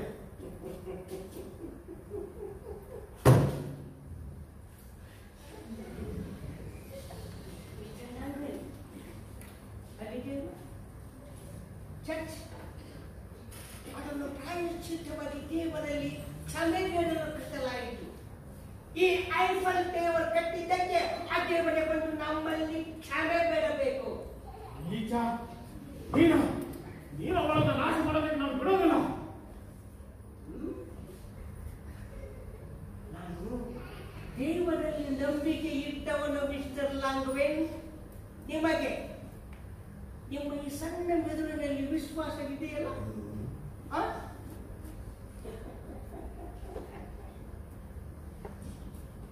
ನೋಡೋಣ ಯಾರು ಗೆಲ್ತಾರೆ ಅಂತ.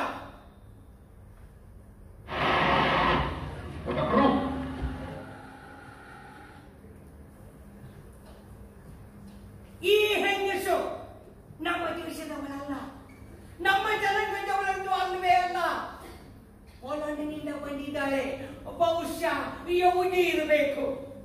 ಈ ಬುದ್ಧಿವಂತರೆಲ್ಲ ಡ್ರೀಮಸ್ ಪಂಥಕ್ಕೆ ಸೇರಿದವರು. ಅವರು ಹೇಳುವ ಸಿದ್ಧಾಂತಗಳಿಗೆ, ಸ್ವೇಚ್ಛಾಚಾರ ವ್ಯವಹಾರಗಳಿಗೆ ತಮ್ಮನ್ನು ತಾವು ತೆರೆದುಕೊಂಡವರು. ಅದರಿಂದಲೇ ಮಿಸೆಸ್ ಕ್ಯೂರಿ ಫ್ರೆಂಚ್ ಅಕಾಡೆಮಿಯಿಂದ ಪದಚ್ಯುತಗೊಂಡಿದ್ದಲ್ಲಿ ಏನು ಆಶ್ಚರ್ಯವಿಲ್ಲ. ಈಗ ಫ್ರಾನ್ಸ್ನಿಂದಲೂ ಆಕೆ ಭ್ರಷ್ಟಳಾಗಬೇಕಾಗುತ್ತದೆ. ಈ ಅರ್ಥದಿಂದಿರುವ ಜರ್ಮನ್ ಯಹೂದಿಗಳಿದ್ದಾರಲ್ಲ, ಇವರು ತಮಗೆ ವಶಿ ಪಡೆದುಕೊಳ್ಳುವುದರ ಜೊತೆಗೆ ಫ್ರಾನ್ಸ್ನ ಉನ್ನತ ಔಷಧಿಗೆ ಅಡ್ಡವಾಗ್ತಾ ಇದ್ದಾರೆ. ಡ್ಯಾಡಿ ಪ್ರೊಫೆಸರ್ ಸಾಹೇಬ್ರೆ, ಈ ಮನುಷ್ಯನನ್ನ, ಈ ಪಾಲನನ್ನ ನಿಮ್ಮ ಚರ್ಚೆಯಲ್ಲಿ ಇಟ್ಟುಕೊಳ್ಳಕ್ಕೆ ಸಾಧ್ಯವಿಲ್ಲ. ಅವನು ತನ್ನ ಕುಟುಂಬವನ್ನು ಬಿಟ್ಟು ಓಡಿ ಹೋಗುವುದು ಮೂರ್ಖತನವಾಗಿತ್ತು. ಇದು ಒಬ್ಬ ಹೇಳಿ ಮಾಡುವ ಕೆಲಸ.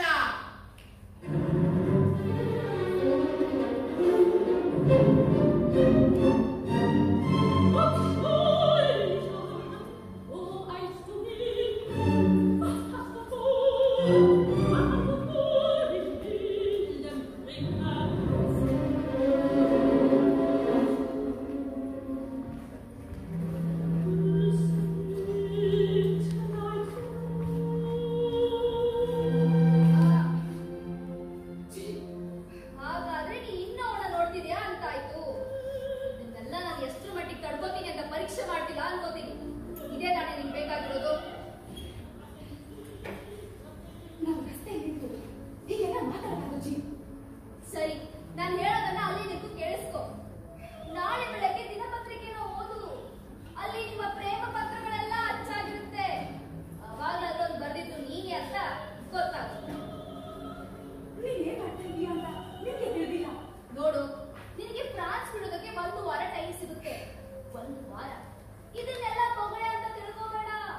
ನಿನ್ನೆ ನನಗೆ ಫೋನ್ ಮಾಡಿದ್ದ, ಆದರೆ ತಕ್ಷಣಕ್ಕೆ ಹೊರಟು ಬರೋದಕ್ಕೆ ಸಾಧ್ಯ ಆಗಲಿಲ್ಲ.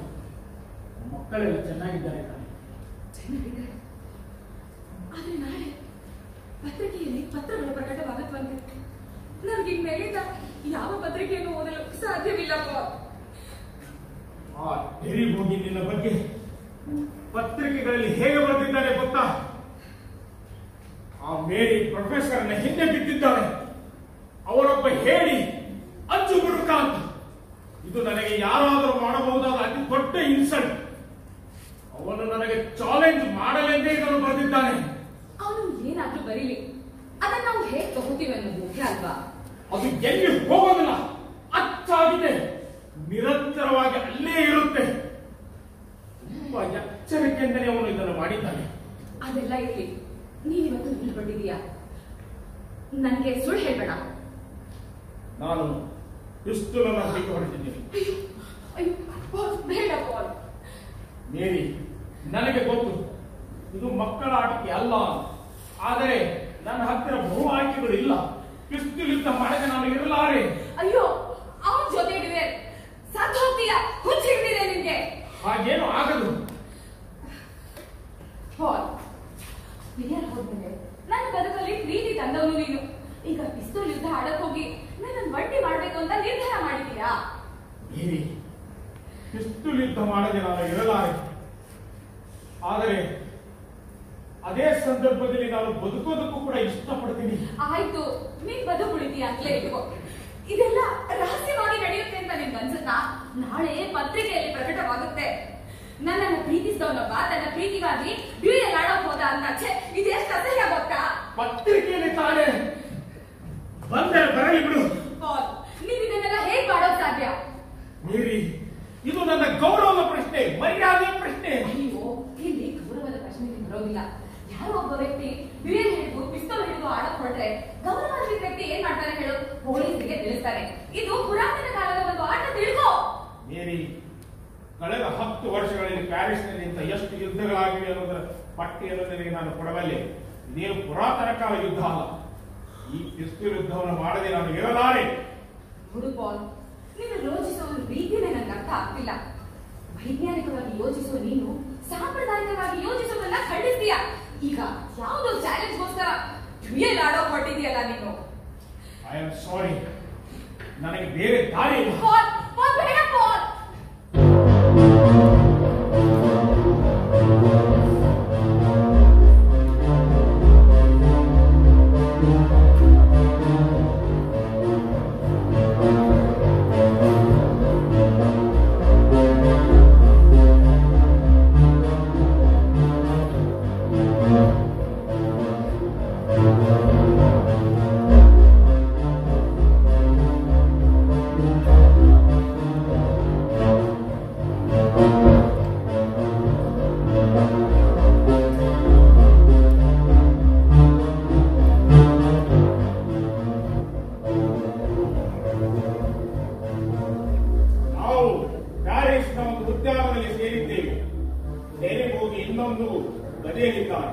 ಸುತ್ತಲೂ ಜನ ಸೇರಿ ನಮ್ಮನ್ನು ವೀಕ್ಷಿಸುತ್ತಿದ್ದಾರೆ.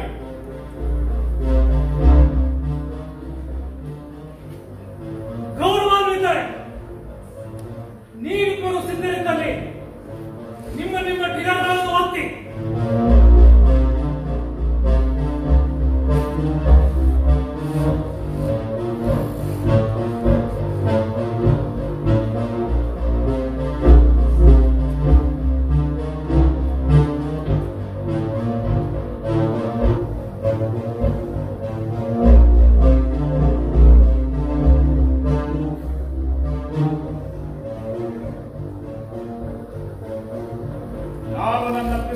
ಮೇಲೆತ್ತಿದ್ದೆ. ಆದರೆ ಟೆರಿಮೂಗು ಏಕೋ ಪಿಸ್ತೂಲನ್ನು ಕೆಳಗಿಳಿಸಿದರು. ಅವನು ಗುಂಡು ಹಾರಿಸದೆ ನಾನು ಅವನತ್ತ ಗುಂಡು ಹಾರಿಸುವಂತಿಲ್ಲ.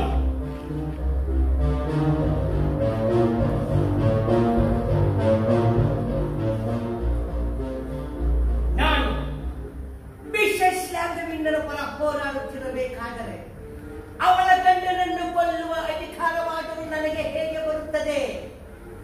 ಫ್ರಾನ್ಸ್ ದೇಶದಲ್ಲಿ ಇಂಥ ಒಂದು ಘಟನೆ ನಡೆಯಿತು.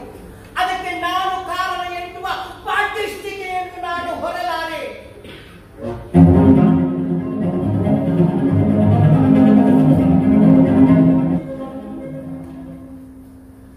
ಫ್ರಾನ್ಸ್ ದೇಶದ ಅತ್ಯಂತ ಬೆಳೆಬಾಳುವ ಮೆದುಳು ಇವತ್ತು ಹೇಗಿದೆ? ನಾನು ಅವಳ ಬಗ್ಗೆ ಯೋಚಿಸುವುದನ್ನು ಬಿಟ್ಟಿದ್ದೇನೆ. ಎಂತ ಕೆಟ್ಟ ಸರ್ಕಸ್! ಆದ್ರೂ ಅಷ್ಟೊಂದು ಜನರಿಗೆ ಕೆಟ್ಟ ಕುತೂಹಲ. ಅಲ್ಲಿ ಅಷ್ಟೊಂದು ಜನ ಪತ್ರಕರ್ತರು ಸೇರಿದ್ದು ನನಗೆ ಆಶ್ಚರ್ಯ ಉಂಟು ಮಾಡುತ್ತೆ. ನಿನಗೆ ಎಲ್ಲವೂ ಆಶ್ಚರ್ಯವೇ. ನನ್ನನ್ನ ಜನರ ಕಣ್ಣಲ್ಲಿ ಮತ್ತೆ ಸಣ್ಣವಳನ್ನಾಗಿ ಮಾಡಿದೆ ಅನ್ನೋದು ಕೂಡ ನಿನಗೆ ಆಶ್ಚರ್ಯವನ್ನು ಮೂಡಿಸುತ್ತೆ. ಅದಕ್ಕೂ ನಿನಗೂ ಸಂಬಂಧ ಇಲ್ಲ. ಸಂಬಂಧ ಇಲ್ಲ.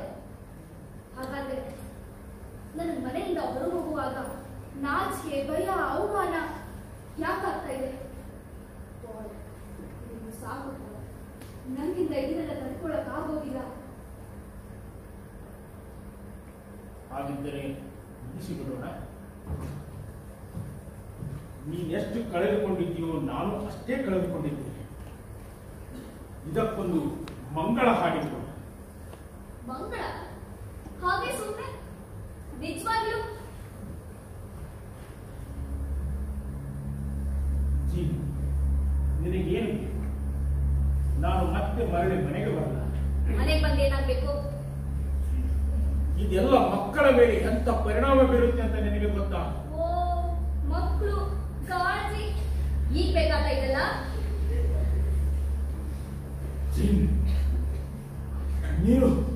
ನೀನೊಂದು ಹಂದಿ.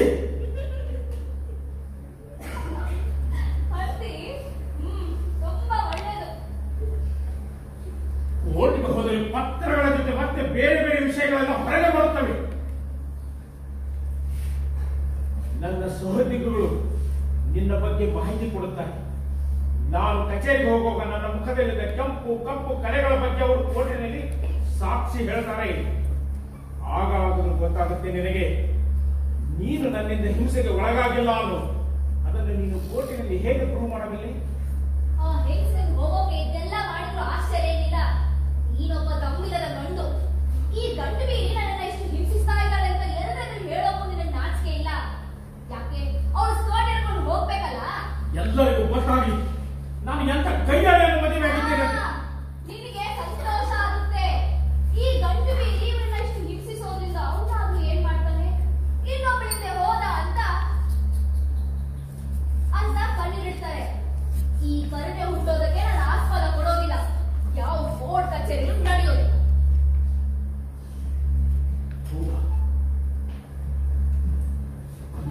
ಹಾಗಿದ್ದರೆ ಬೇರೆ ದಾರಿ?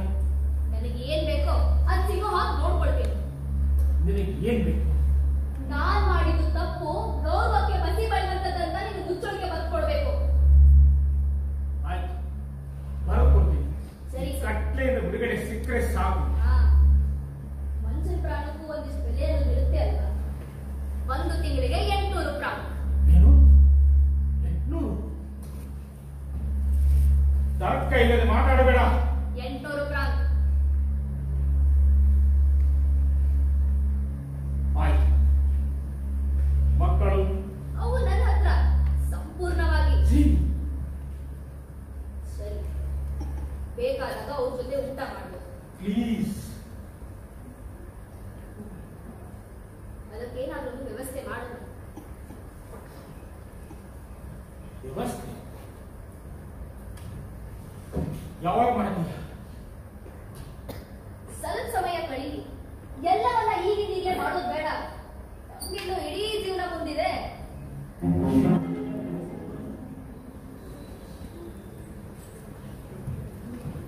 ಹೇಳಿ.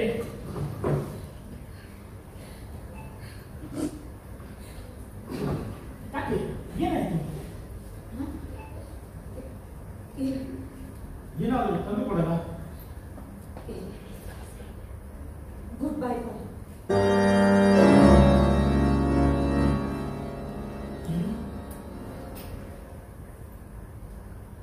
ನಾನು ಹೊರಡಬೇಕಾ? ಇಲ್ಲ, ಆದ್ರೆ ನಿರಂತರವಾಗಿ ಇನ್ಮೇಲಿಂದ ನಾವು ಮಾತಾಡೋದಾಗ್ಲಿ ಭೇಟಿ ಆಗೋದಾಗ್ಲಿ ಮಾಡೋದು ಬೇಡ. ಕೊನೆವರೆಗೂ ಕೊನೆಯವರೆಗೂ ಇದೇ ನಾನು ನಿನಗೆ ಬೇಕಾಗಿದ್ದು. ನನಗೇನ್ ಬೇಕಾ?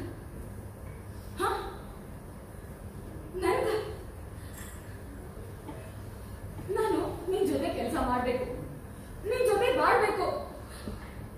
ನಾವಿಬ್ರು ನಮ್ಮ ಹಳ್ಳಿ ಮನೆಗೆ ಹೋಗಿ ಬೇಸಿಗೆ ರಾತ್ರಿಗಳನ್ನೆಲ್ಲ ಮಾತಾಡ್ತಾ ಕಳಿಬೇಕು. ನನ್ನ ಮಕ್ಕಳನ್ನ ನಿನ್ ಜೊತೆ ಬೆಳೆಸ್ಬೇಕು. ಆದ್ರೆ ಆದ್ರೆ ರಿಯಾಲಿಟಿ ಅಂತ ಇರುತ್ತಲ್ಲ, ಅದು ಬೇರೆಯೇ ಆಗಿರುತ್ತೆ.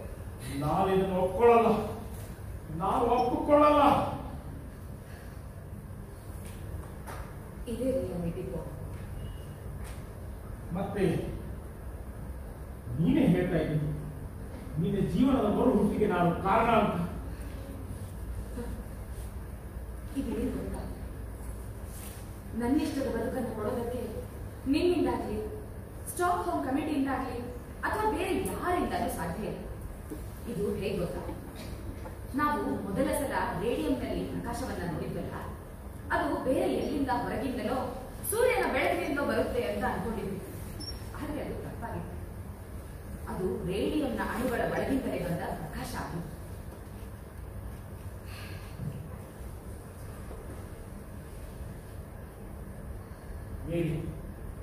ಬೇರೆ ಏನಾದರೂ ಇಲ್ಲ. ಇದು ನಮ್ಮ ಗೆಳೆತನಕ್ಕೆ ಅಡ್ಡಿ ಆಗುವುದಿಲ್ಲವಲ್ಲ? ಖಂಡಿತ ಇಲ್ಲ. ಚಿಂತೆ ಬೇಡ. ಆಯ್ತು, ನಾನು ಹೊರಡಬೇಕನ್ಸುತ್ತೆ.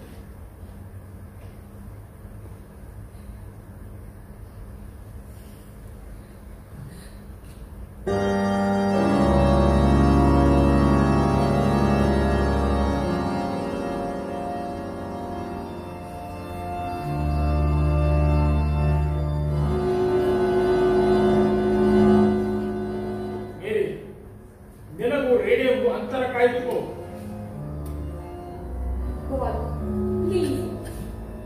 ಅದು ನಿನ್ನನ್ನು ಕೊಲ್ಲಬಹುದು. ಬೇರೆ ಹೇಗೆ ಸತ್ತಂತ ಗೊತ್ತಲ್ಲ. ರೇಡಿಯೋನಿಂದ ಆದ ಸುಸ್ತಿನಿಂದ. ಅವತ್ತು ಮಳೆ ಬರ್ತಿತ್ತು. ನಿನಗೆ ನಿಜವನ್ನು ತಿಳಿಯುವ ಆಶ್ಚರ್ಯ ಇರುವುದು. ಅದೆಲ್ಲ ಈಗ ಯಾಕೆ ಹೋಗ, ನೀನು ಸುಮ್ಮನೆ ಹೊರಡು.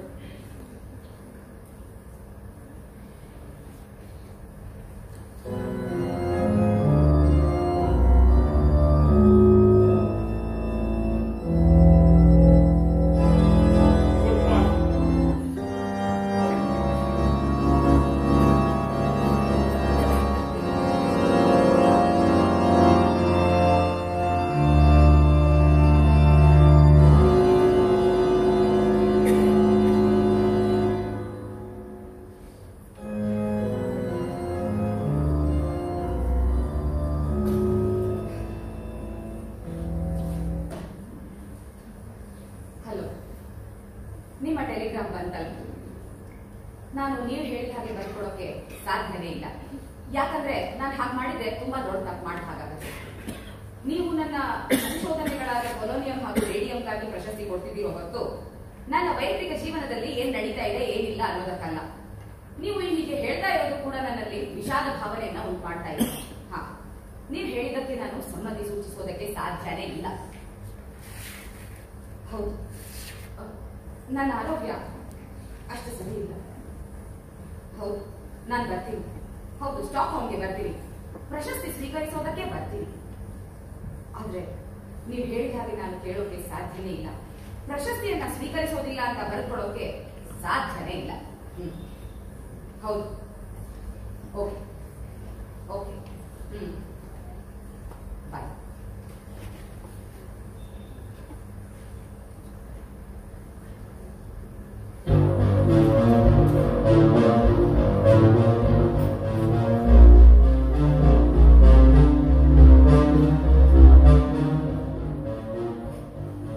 ಈ ಪರದೇಶಿ ಹೆಂಗಸು ತರ್ಕದ ಆಧಾರದ ಮೇಲೆ ವೈಚಾರಿಕವಾಗಿ ಮಾತಾಡ್ತೀನಿ ಅಂತ ಹೇಳ್ತಾರೆ. ಇದು ಹೆಣ್ಣುತನಕ್ಕೆ ಮಾಡುವ ಅಪಚಾರ. ಅವಳಿಗೆ ಫ್ರೆಂಚ್ ಪರಂಪರೆಯ ಮೇಲೆ ತಿರಸ್ಕಾರ. ಅವಳು ಒಬ್ಬ ವಿದೇಶಿ ಬುದ್ಧಿವಂತ ಮಹಿಳೆ ಅಷ್ಟೇ. ಅವಳು ಒಬ್ಬ ವಿದೇಶಿ ಬುದ್ಧಿವಂತ ಮಹಿಳೆ ಅಷ್ಟೇ.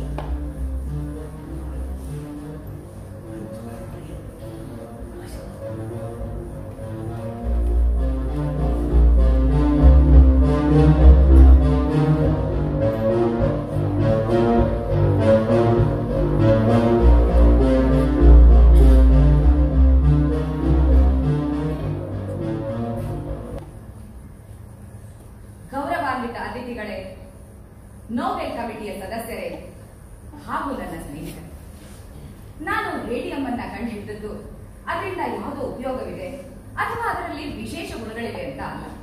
ಅದು ಕೇವಲ ಶುದ್ಧ ವಿಜ್ಞಾನದ ಶೋಧ ಮಾತ್ರ ಅಲ್ಲ. ಆ ಶೋಧದಲ್ಲಿ ಒಂದು ಸೌಂದರ್ಯ ಇದೆ. ಆ ಕೆಲಸದಲ್ಲಿ ತೊಡಗಿಕೊಂಡವರಿಗೆ ಅದರ ಅನುಭೂತಿ ಆಗುತ್ತೆ. ಇದರ ಹಿಂದೆ ಅಗಾಧವಾದ ಪರಿಶ್ರಮ ಆಗಿದೆ. ಇದಕ್ಕೆ ಗಂಟೆಗಳಷ್ಟೇ ಅಲ್ಲ, ವರ್ಷಗಳೇ ಬೇಕಾಗುತ್ತವೆ. ಮತ್ತೆ ಮತ್ತೆ ಪ್ರಯೋಗ ಮಾಡಿ ಸಿದ್ಧ ಮಾಡಿ ತೋರಿಸಬೇಕಾಗುತ್ತೆ. ಆಮೇಲೆ ಹೊರಗಿನವರಿಗೋ ನಮ್ಮ ಕೆಲಸದಲ್ಲಿ ಪವಾಡಗಳನ್ನ ಕಾಣುವ ಆತುರ ಅದು ಸಿಗ್ಲಿಲ್ಲ. ಆಗ ಅವರು ನಮ್ಮ ವೈಯಕ್ತಿಕ ಜೀವನದಲ್ಲಿ ಇರುತ್ತಾರೆ, ಅಲ್ಲೇನ್ ನಡೀತಾ ಇದೆ ಅಂತ ಕೇಳ್ತಾರೆ, ತಮ್ಮ ತಾವೇ ರಂಜಿಸ್ಕೋತಾರೆ.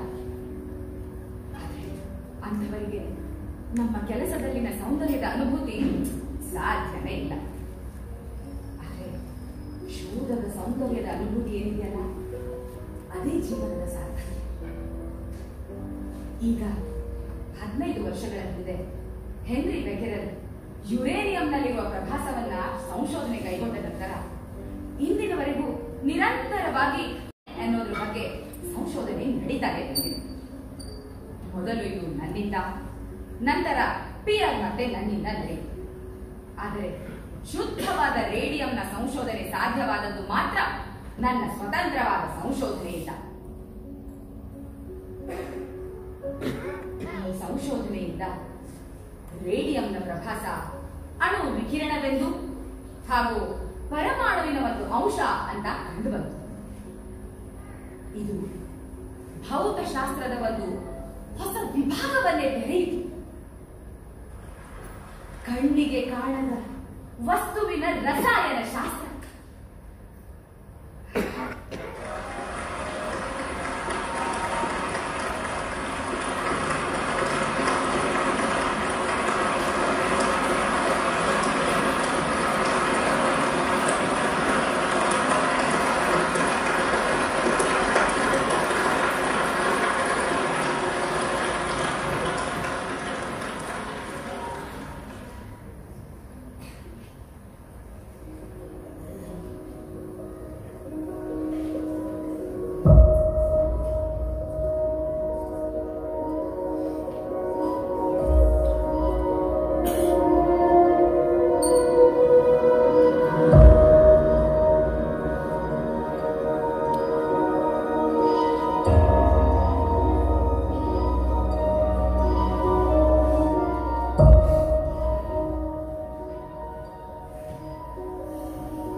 ಬೆಳಗಿನ ವಿನ್ಯಾಸವನ್ನು ಕೊಟ್ಟಿರೋರು ಯೋಗೀಶ್ ಬಗ್ಲಿ, ಸಂಗೀತ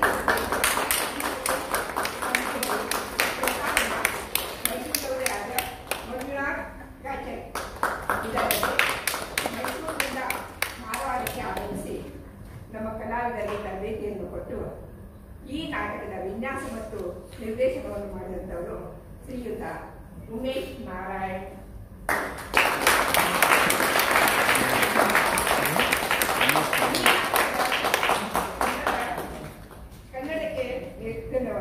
ಕನ್ನಡಕ್ಕೆ ಅನುವಾದ ಮಾಡಿದವರು ಮೈಸೂರಿನವರೇ ಆದರೆ ಸುಗುಣಾ ಡಿ ಶಶಿಧರ್ ಡೋಗ್ರೆ. ಅವರು ಸಹ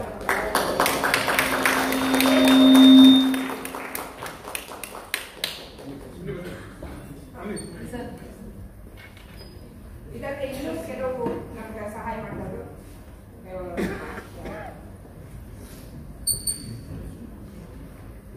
ನಾಗರಾಜ್ ಪಾಟೀಲ್ ಅಂತ ಧಾರವಾಡದವರು.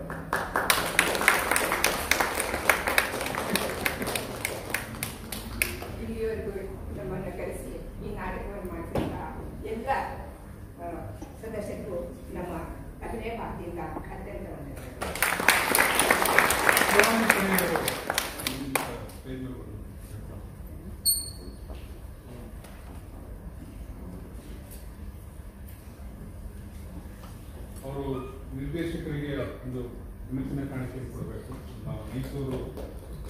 ನಾಟಕೋತ್ಸವ.